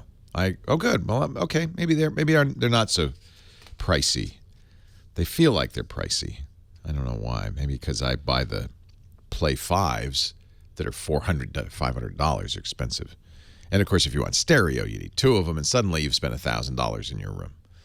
Then it's pricey. Joel in Simi Valley. Hi, Leo Laporte, the tech guy. Hey, Leo. Can you hear me? I hear you great. Thanks for calling. Oh, great. Thanks for taking my call. Sure. Here's my thing. I was in Washington, D.C. recently, and I live in L.A., and I have the Samsung Galaxy X5, and all of a sudden it started doing weird things, like the Bluetooth would come on by itself, the Wi-Fi would come on by itself, And then I looked at it and I found that the sync, and I never use the sync. I have the sync turned off. I whatever. I just don't like syncing to the cloud. I don't trust it. I don't know, whatever. Yeah. So I keep these things turned off. But all of a sudden, everything was turned on in Washington. I thought, well, I'm in Washington. I'm in L.A. Maybe somebody is. I don't know. And then I looked at my memos, and I had a lot of memos that I'd written, and they were all gone. Completely vanished. And I don't know if I can bring them back. I don't know if they're still on the phone. Did you write them with the Memos app? What was the app you used? The built-in Samsung Memos app. Okay. I did the normal memo. That's, by the way, one of the reasons you kind of want sync, because do you have a Samsung account? Did you turn that on? I do not have a Samsung account. Right. I have a Google account because I had to get one. But Google doesn't synchronize those. Samsung will, but not Google. So I hate to say it, if they're deleted and you don't have a backup of any other kind, I don't know of any way to get those back. Leo Laporte, the tech guy. Well, hey, how are you today? Leo Laporte here, the tech guy. Time to talk computers and the internet and home theater and digital photography and film photography and smart photography and smartphones and smart watches and virtual reality headgear. 8888 Ask Leo. That's the number. 8888 Ask Leo. Earlier, I had a caller who was asking how to back up multiple computers around his house, and I assumed that he, like most people, had a network. Of course, the easiest way to do that would be with some sort of networked storage device that could back up without your moving around. He said, no, I'm not networked. Came back into the chat room and said, I'm not networked. These are all separate computers. Well, I guess you need a very big hard drive. Boy, they're cheap now. I bought a Seagate 4 terabyte for, I think it was $139. And for $10 more, I think you get the 5 terabyte. 5 terabytes. So any USB drive, you just carry it around from computer to computer, and you probably want to have a separate folder or partition for each computer so that you could back them up individually. On Windows computers, there are a number of synchronization programs you can run. My favorite is from a company called Second. Let's call it Second Copy. It's from Centered Systems. That's it. Second Copy from Centered Systems. It's a synchronization program. It's designed more for backing up to a continually connected hard drive, but I believe they have a rule that's all rules-based that says when you see this drive, when I plug in this drive, synchronize. That's a good one. So you could put it on each of the computers on Windows and have it running all the time, and when you plugged in the drive, it would wake up and go, oh, and then it would synchronize whichever folders you wanted to keep in copied. And synchronization in this case doesn't mean making the two folders match. You don't want to make the original folder match the backup folder. Well, you might, but in general, what you want to do is have the original folder on your computer, anything new on that, and only anything new on that copied over to the backup drive. And that way you don't waste a lot of time recopying over and over again. That's why synchronization is so useful. It would be, if you said to yourself, I want to have a folder on all my systems that's identical. In other words, I want to merge the contents of that folder from various computers. Maybe you have one computer has, all the 1950s television comedies, and one computer all the 60s television comedies, and you want each of them to have both. That's another way you could use synchronization. You say, if you don't see it on the backup drive, copy it over. You'd create a folder on the backup drive. Suddenly that folder would have the 50s and 60s, and you can even have it copy both ways. So if I connect a drive and I have my special copy folder on that drive and you don't have some stuff that's in there, get a copy of it. So it's a great program. You'll see a lot of uses for it from Centered Systems, Second Copy. On the Mac, there's a similar program I love. Everybody who has a Mac should own a copy of Super Duper. Same idea. And both of these are based on a long-time Unix and Linux tool called rsync. And the smart part about rsync is it only copies things that have been changed. It doesn't make a copy of something you already have. So handy to have. So there you go. I'm sorry I didn't get that question right originally, but that's the way to do it. And man, I'll tell you, nowadays, giant hard drives are cheap. I just saw a review of the Seagate 5 terabyte. Guy said it's reliable, it's fast, and man, are they cheap. $129. I'm looking at it right now on Amazon. 2 terabytes is $100. That's 2 trillion bytes. 2,000 megabytes. That's $100. 3 terabytes is less. Wait a minute, that's confusing. $89 for 3 terabytes. Why would anybody buy a 2 terabyte drive? 4 terabytes, $109. $129 for a 5 terabyte external USB 3 backup. Wow. Wow. Now that is a price. Amazing. You know, I don't like carrying these drives around. I mean, that's the only reason, you know, if you already have a Wi-Fi network, you know, you don't need to do that. But you could hook this up to some sort of synchronization program. Man, you'd be great. Moving on, we're going to go to Nicholas in Rancho Cucamonga. He's next. Hi, Nicholas. Leo Laporte, the tech guy. Hey, Leo. Thank you for taking my call. Thanks for calling. Quick question. Wi-Fi hotspot or just hotspot. I have a Samsung Galaxy S6 Edge Plus. Okay. How can I boost the hotspot to make the internet go faster? If I'm using, like, say, on a laptop and I'm on the road. So your Galaxy, you feel like, is not passing along all of the speed it's seeing? Yeah, because I'm only running maybe 3 megabytes a second to like 400 kilobytes a second. Yeah, interesting. Yeah, I don't know of a way to improve that. You're using the software built into the Galaxy, right? Yes. Yeah. I have noticed that myself, that if you have, for instance, people often say, well, why should I get a MiFi card, you know, one of those standalone LTE Wi-Fi access points? They tend to be faster for some reason than hotspotting. I mean, you know, people say, well, I already have a phone and it will let me share my internet connectivity. What do I need a MiFi for? Well, that's the only reason I could think of, because the phone just doesn't seem to be quite as fast. I've had the same experience. 3 mega, and how fast is the original? Well, when I do a speed check without the hotspot on or anything, I get close to like almost 50. Wow, on your LTE network, yeah. On the 4G LTE, yeah. Wow. I think it must simply be that there's overhead or the phone is slow, or, and I hate to say it, but knowing cell companies, I believe it, they're doing that intentionally. Yeah. They don't want you to share all 50 megabits per second. Then why would you buy a MiFi card? Yeah, there you go. Right? So that might be another reason. They don't want it to work too well. Would there be an app, like say like a hotspot booster, or not that I know of? Or, not that I know of. It's all scams. Yeah. I wouldn't buy something that says, "Oh, we'll make your hotspot speed faster." I mean, it might be if the hotspot slowdown is done by that software that Samsung built in there or your carrier built in there.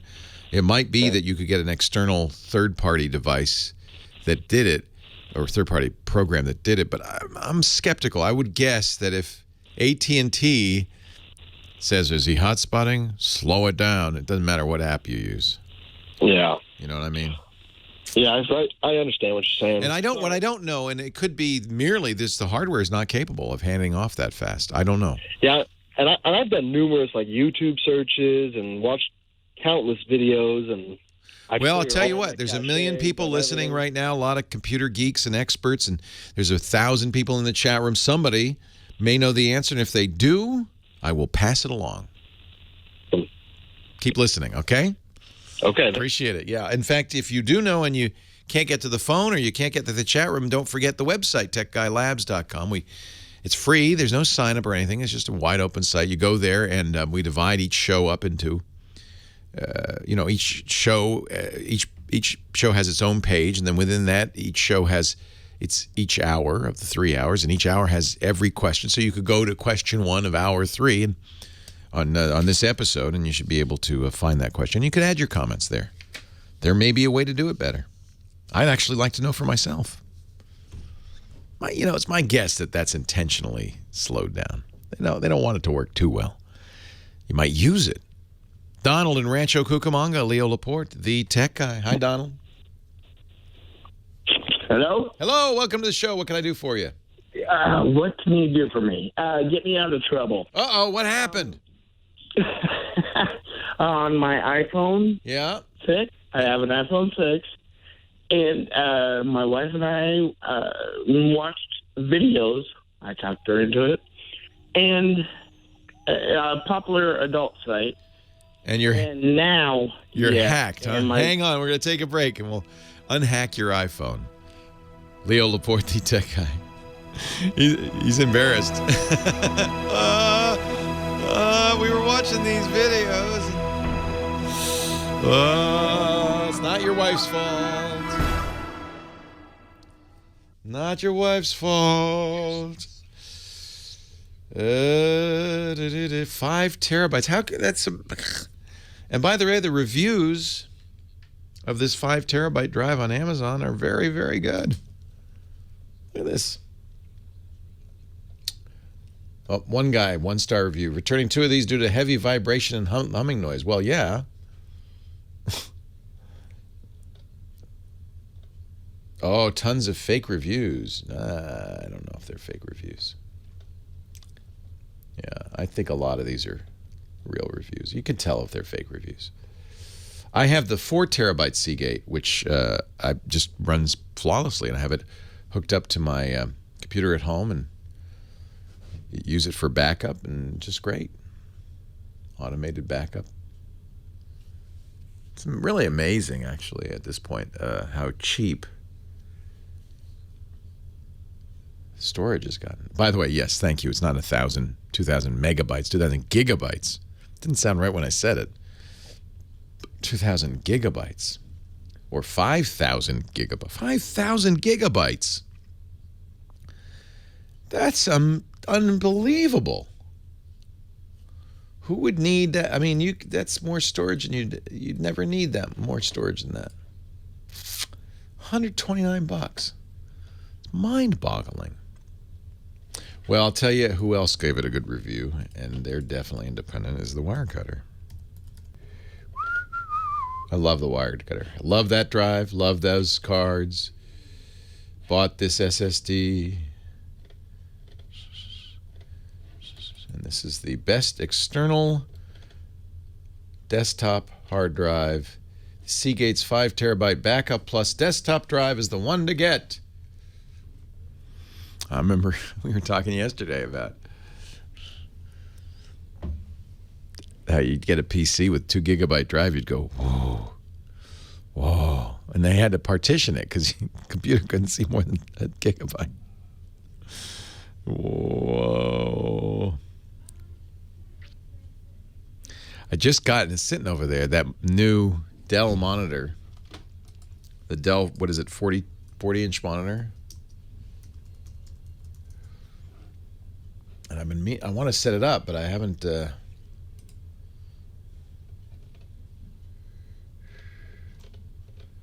forgot to set it up. I was going to do it on the new screensavers. Leo Laporte, the tech guy. Nathan Staten, our musical director. He's got us bopping around the studio. 8888. Ask Leo. So Donald, not his real name, and his wife were watching some adult videos on the phone, on your iPhone. Perfectly fine with me. But you went to some site that was maybe a little sketchy? I went to a well-known site. Okay, then it's probably all right. Although, by the way, that is a very common thing for bad guys to set up adult sites or to corrupt adult sites. Hack them, because they know that's a great way to get people infected. And so it's my opinion that you cannot, unless you've jailbroken your iPhone, there's nothing they can, you're safe. So tell me why you think that something bad happened. When I go to Safari, and then try to go to Google, or anything, it's a phone number comes up. Call for Apple support, and they want $35. Oh man, they did. Yes. Those bad men. Those bad men. And my wife is gonna kill me. No, we can fix this easy peasy. So probably, gosh, I wouldn't think this is possible on an iPhone. But, there's ways and ways. I would, first of all, make sure that your iPhone, your Safari's homepage has not been modified. Okay? So you know that the page that you go to when you first start Safari, that'll be in the settings. Mm-hmm. And make sure that is set to something benign like Google. That'd be a good start. Yeah. I got all the, there's like 3 different sites you can go to. Yeah. Google. And, once I hit Safari on the phone, I don't have my iPhone here, but let me fire it up on my iPad, which I think is pretty much the same. John, you got your iPhone? John's going to show me. So here in the Safari settings, by the way, that's not in Safari. You have to go to the settings app and then scroll down to you get to Safari. Make sure your search engine is Google or something similar, not Pornhub. I don't think they could change that. Let me see what others. Oh, here's a good one. How'd I know? I guessed. Never heard of it. I don't know what you're talking about. Exactly. Porn who? Then if you scroll down a little more than that, you'll see clear history and website data. That might be a good idea. Clear history and website data. I'm just trying to think of how they could modify. An iPhone is so locked down. I mean, this could easily happen on a computer. But an iPhone is so locked down, none of these exploits should work on an iPhone. Check, look at, I would go through these settings and just make sure that everything is as expected. And I think probably turning on block cookies, except from websites that you visit, clear history and website data, I think those things should fix. I can't imagine anything they could do to Safari on the iPhone that would change, would put a pop-up there every time you open your browser. That just doesn't sound right. Well, but if you're on an iPhone, you want to use Safari. John's saying try a different browser. Yeah, I guess you could try a different browser. The Chrome is available on the iPhone. There are lots of other browsers. But the problem, the reason I don't use other browsers on the iPhone is because the default browser is always Safari. You can't change that. So might as well keep Safari working, right? I don't believe you can uninstall Safari. I think that's a permanent part of the iPhone. That's why all of this seems so unlikely. Clear the cache and history. I think that's going to be the best thing for you. No, I'm not judging you, man. I'm not judging you. Joyce in Fort Payne, Alabama. Wow, that sounds painful. Hi, Joyce. Hi. How are you? I'm fine. I have a very simple question, I think, after the last one. Yeah. Yeah, that wasn't simple, was it? No. I listen to you every weekend. Oh, bless you. Thank you. And I thought sooner or later that he's going to say something that I know what he's talking about. Oh, dear.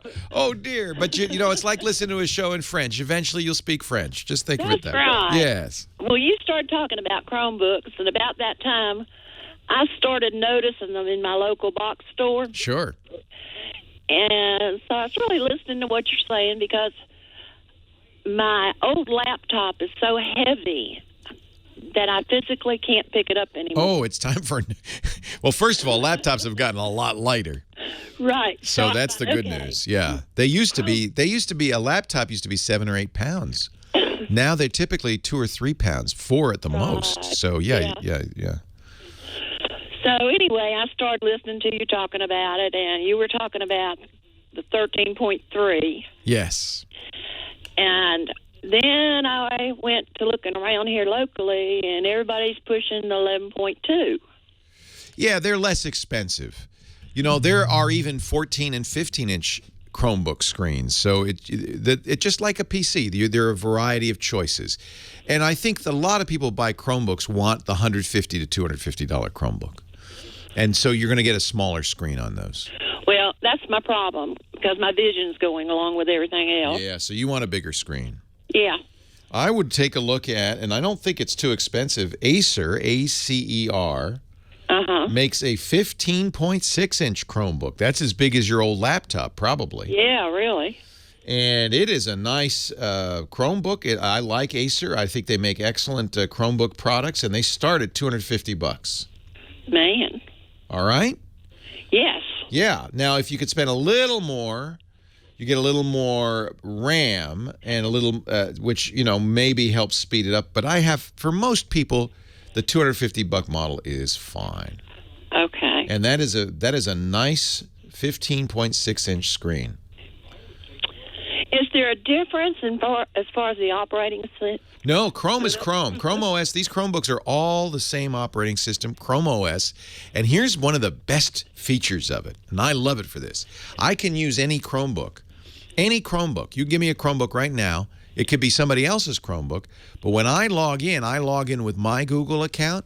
It looks exactly the same as the last one I used. Google automatically adds everything, all the stuff that you use, all the extensions, changes your wallpaper, changes your look, everything to make it look like your system. So that's one of the reasons schools love Chromebooks, is because they can have one Chromebook for 3 kids, and when the kid logs in, it's his Chromebook now.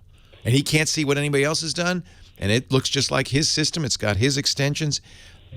I'm telling you, if you've been struggling with Windows, this is going to be a huge lifesaver. And yeah, these are light. These are very light. They're a couple of pounds. I kept listening to you, and I thought, well, it sounds like the way to go, but I'm still concerned. So go back to that big box store and play with it a little bit. You got to have a Google account. And the nice thing is you log in with your account, and anything you do is going to be nobody else can see. Leo Laporte, the tech guy. They're good. I think the price is right, and everything is. You can spend more on these and get a faster processor. They go up the 15 inches go up to $500 for the faster processor and more storage. But it's not like the old days. Do you have a Google account? Do you use Gmail or anything? Yeah. So go down there and log in. If they'll let you log, I think they will let you log into your Google account on that Chromebook. And your mail will be there. All your bookmarks will be there. Automatically. That's amazing. Isn't it?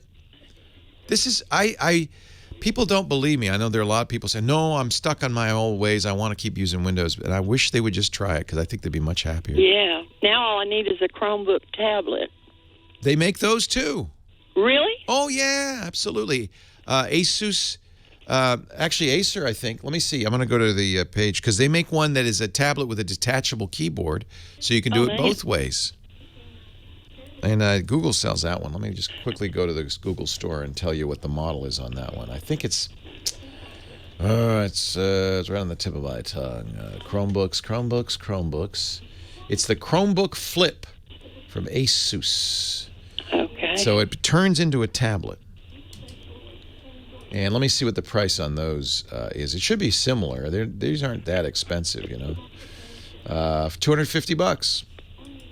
Oh, wow. Yeah, and it's got touch. It's a touch screen.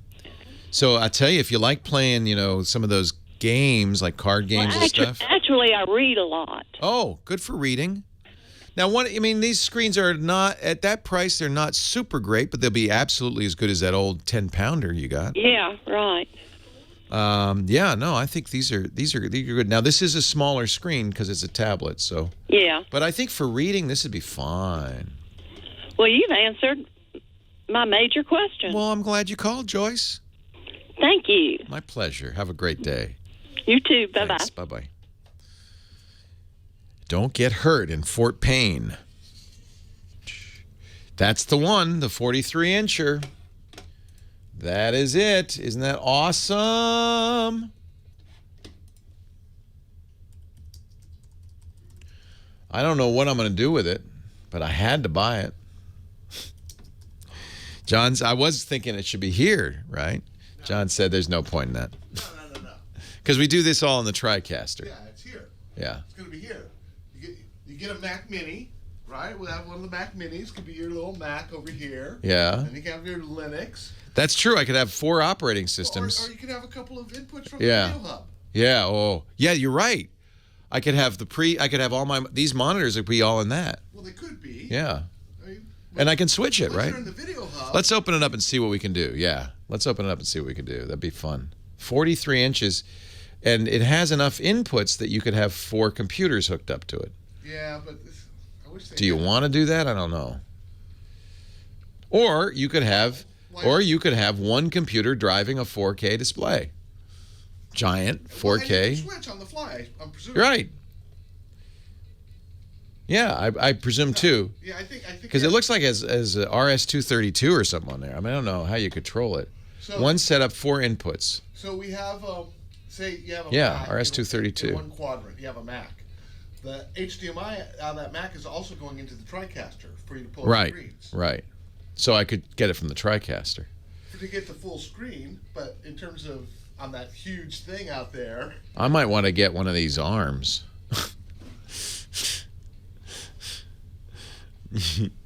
Oh man, I can't believe I bought that. Wow. I think it's perfectly useful for you in your studio. Yeah. Since you can have a couple of video hub inputs going into it. Right. Little Jimi Hendrix for Memorial Day 2016, and a salute, tip of the hat, to all of the men and women in our armed forces who serve every day and who have served, and many of them given their all for their country. Leo Laporte, the tech guy, 8888 Ask Leo. That's the phone number. And let's move on to our next call. Joe in Yucaipa, California. Hi, Joe. Hi. Hey, Leo, I have a problem with my LG G4 phone. Okay. It's a replacement phone, but when I got it, I never even tried it. But lately, I've been trying to get the Bluetooth to work. Uh-oh. I turn on the Bluetooth, and about 3 seconds later, maybe 5, it turns itself off. I've cleared the cache. I force-stopped it. I've reset it. So you go to the settings, and the Bluetooth says, "Oh no, I'm off." Yeah, it just turns right back off. It's like that's annoying.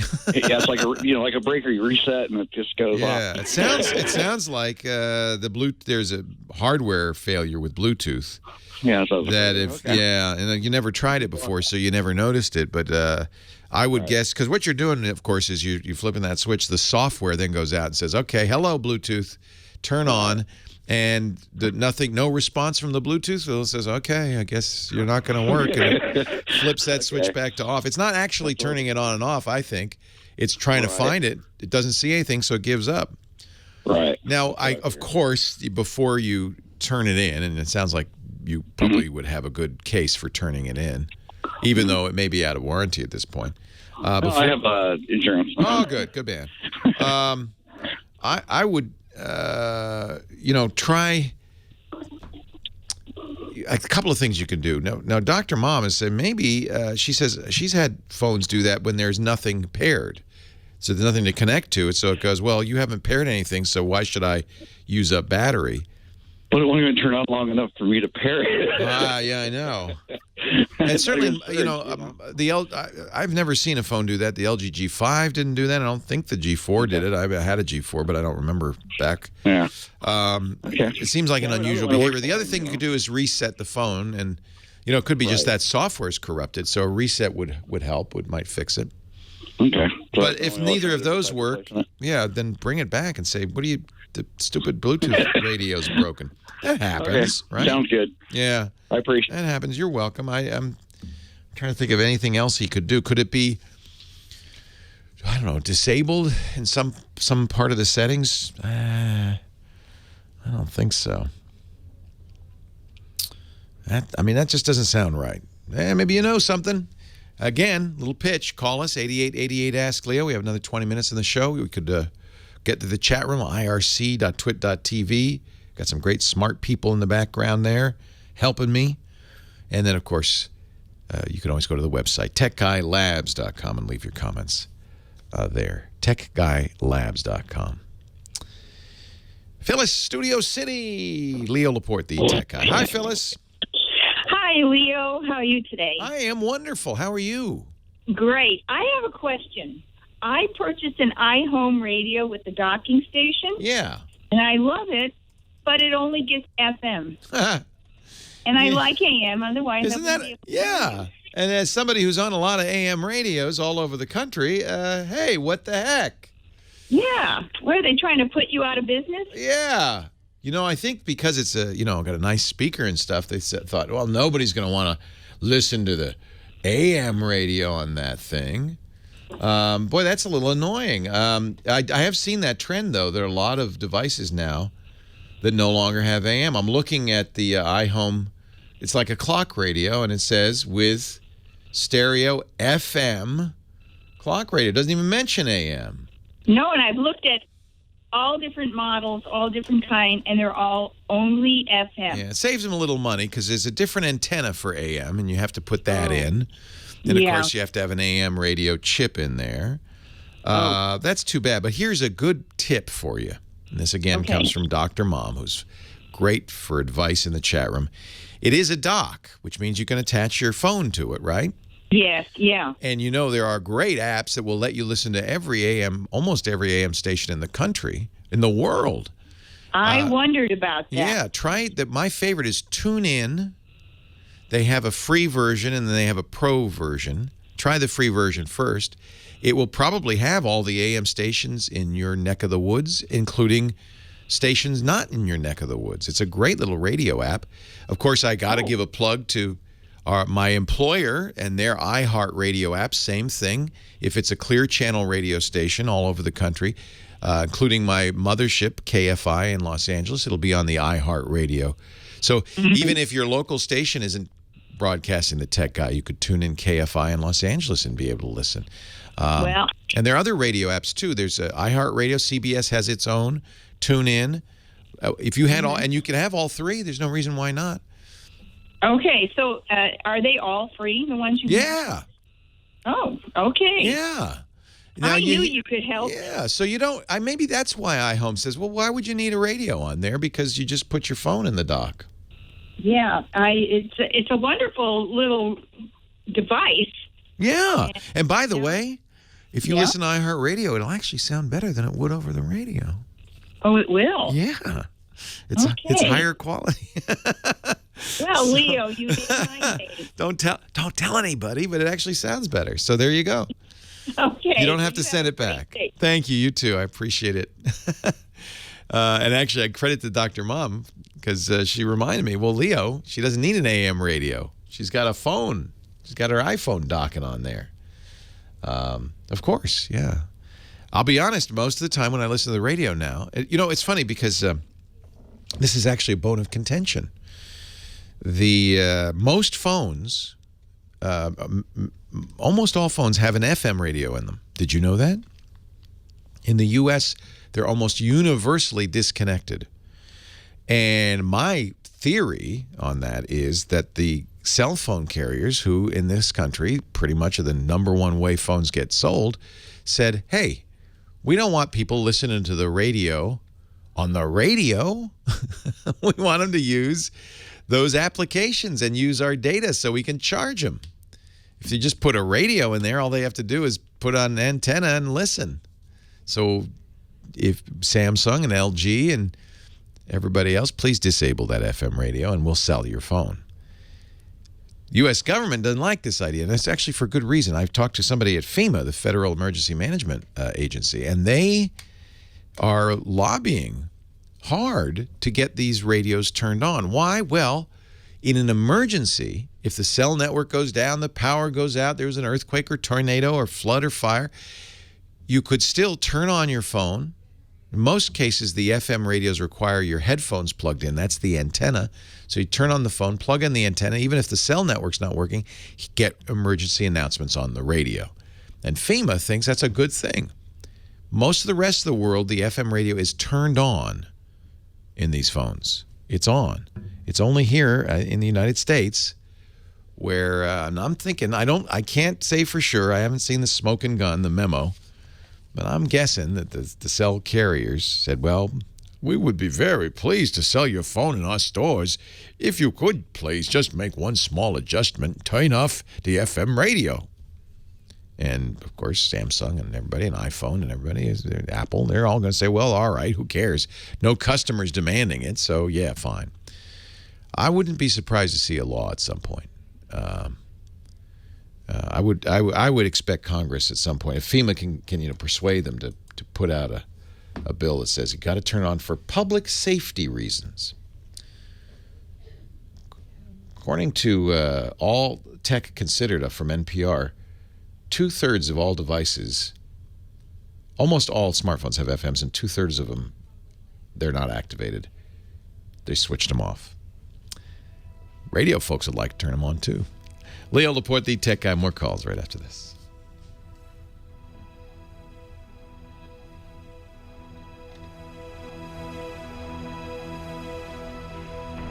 Samsung, Apple, LG, among those who have not switched on the chip. HT and Motorola chips haven't been blocked. Sprint turns on the FM chip for phones on its network. So maybe it isn't the carriers. Maybe it isn't. But NAB and FEMA both are lobbying hard to get those turned back on. For safety reasons. I think that's fair. FEMA Administrator Craig Fugate has also argued that radio is critical in a crisis as more and more people use their smartphones as streaming devices to get news, get radio, get a lot of things like that over the networks. I don't think people realize how vulnerable they are. Free radio on my phone.org. I didn't even know there's a site. Free, it's a terrible name. Free radio on my... I can't even type it. Free radio on my phone.org. Wow. Contact Verizon, contact Apple, contact the FCC. Sprint is now doing it. AT&T says they'll be doing it on upcoming 2016 Android devices. T-Mobile says coming late 2016 or 2017. What's the holdup? Craig Fugate sounds made up. It's not made up, I assure you.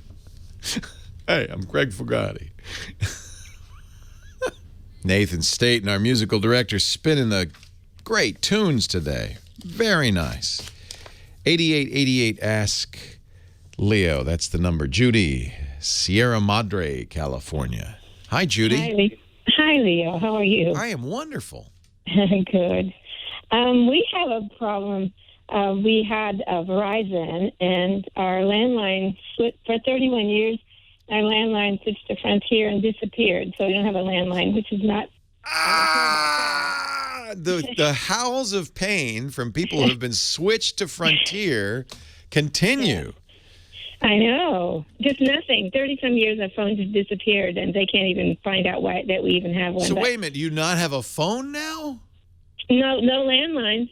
There's nothing. You can't call out. You can't call in, and nobody knows why it disappeared. So, what we're going to do, I'm not even going to get it back again, because we're going to go.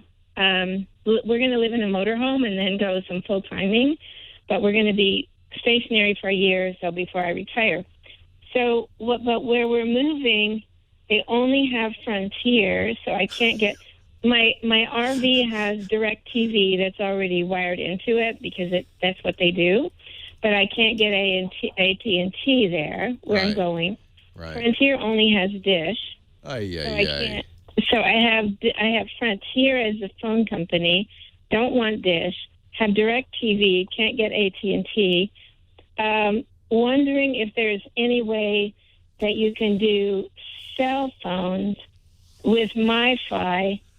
Instead of having the regular It internet? won't be as good as a regular phone, but the MiFi gives you internet, and then you can use a variety of applications. Of course, you've heard of Skype. That's one. Right. But there's also Tango and Viber, and there's a bunch of these. I'll use Skype as an example. But with Skype, you can purchase from Skype. And Skype's owned by Microsoft, so it's not a fly-by-night company or anything. Right. You can purchase what they call Skype Out, which gives you the ability, using your internet access and your Skype application on your smartphone, to call any landline. And in fact, you can even buy Skype in. I do, and now I have a landline number in my area code that any phone can call. So it's just like a phone. You have a number to call. You know, people can reach you via their phone. You can call any number, any cell phone, any landline, and you do it through the Skype app and your internet data using your MiFi card. Okay. So then what about, TV. So we have direct TV, but we have to have, but that will come automatically. But then how do I get adequate internet? Well, that's like if I want to use a lot of RVers do use streaming. Yeah, a lot of well, streaming might be challenging. A lot of RVers do what you want to do for your phone for all internet data. They get a MiFi style card, a card that gets internet data from the wireless networks, LTE wireless networks, and turns it into a Wi-Fi access point that your TV and anything that has that capability can get data on, and you can stream. You could watch Netflix on it and so forth. But here's why it's maybe not as good is most of the Wi-Fi carriers, I mean the MiFi style carriers, Verizon, AT&T, Sprint, T-Mobile, they have data caps. They don't want you to use too much. So you're going to run up against a limit of 150 gigabytes a month or less sometimes. And if you stream a lot, that can go pretty quick. But you should call around and see what carriers are offering. And their fear is they don't really want people to use LTE as their home internet. But a lot of RVers, I talk to RVers all the time who do this, and it's not a bad solution. It's frankly the best solution because, well, you could get satellite. You'd have to get another dish on the top of your RV, and just like your DirecTV, since it's built into the RV, it has that capability of moving around and aiming at the southern sky. But this second dish would also have to have that capability. It has to aim at the satellite. So as soon as you park, you got to get up and get on the roof and aim that satellite. It's kind of a pain. Yeah. So I think most people end up using LTE. And they just have to accept the fact that they're not going to have as much bandwidth as they have at home. I mean, you're in Sierra Madre. You probably don't have a lot of bandwidth. No. Well, we have Time Warner, but Time Warner doesn't go to where we're going. Yeah. And AT&T's not here. Yeah. I mean, it's so poor. Bye-bye. By the way, I don't know what the upshot was, but the Assemblyman Gatto from Los Angeles had a hearing about how horrible Frontier has been in Southern California. We have heard nothing but complaints. This company is terrible, and they took over all of the Verizon landlines and pretty much destroyed them.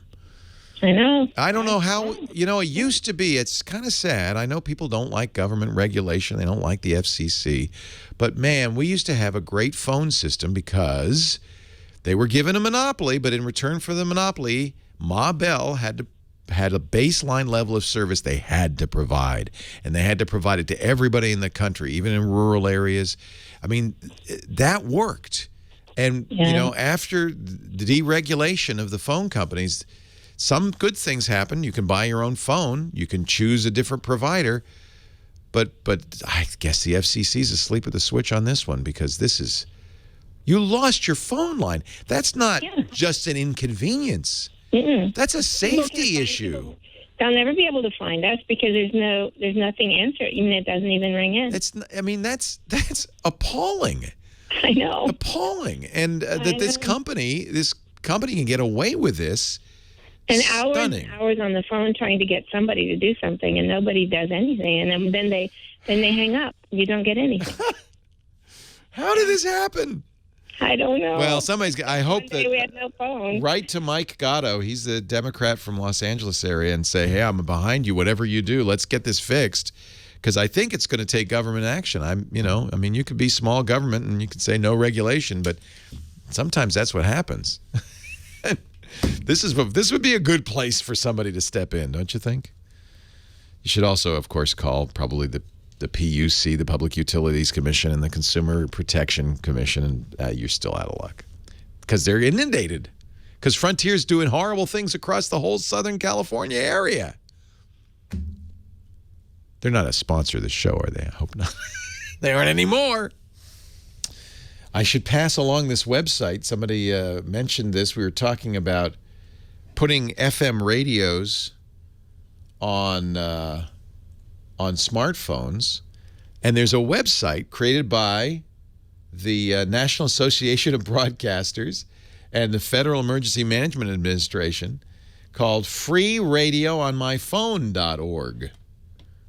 And they're telling people we want, this is another public safety issue. As long as we're talking about this on our smartphones, the capabilities built in, but it's been disabled for most phones in the United States for no apparent reason, except maybe anti-competitive reasons. So broadcasters and FEMA and maybe some other people too want to get that radio turned on again. freeradioonmyphone.com. I'm sorry, .org. It's a nonprofit. freeradioonmyphone.org. Heather Hammond, I hope your tire gets fixed. Thank you for being here. She's the phone ranger. Without her, there would be no calls. Thanks to our musical director, too, Nathan Staten. Without him, I don't know what would happen. There'd be nobody to push the buttons. And without you, my friends, I'd be out of work. So please tune in again next time. Join us on our podcast network all week long. I talk high tech at twit, TWIT.tv. TWIT stands for This Week in Tech. I'm a twit also. twit.tv. I'm Leo Laporte, the Tech Guy. Have a great geek week. Bye-bye. Well, that's it for the Tech Guy Show for today. Thank you so much for being here. And don't forget, it's just the tip of the iceberg. We do nearly 30 shows on the Netcast network. It's called TWIT, T-W-I-T. It stands for This Week in Tech, and you'll find it at twit.tv, including the podcasts for this show. We talk about Windows on Windows Weekly, Macintosh on Mac Break Weekly, iPads, iPhones, Apple Watches on iOS Today, security on Security Now. I mean, I can go on and on and on. You even get your daily dose of tech news with Tech News Today. And, of course, the big show every Sunday afternoon, This Week in Tech. You'll find it all at twit.tv. And I'll be back next week with another great Tech Guys show. Thanks for joining me. We'll see you next time.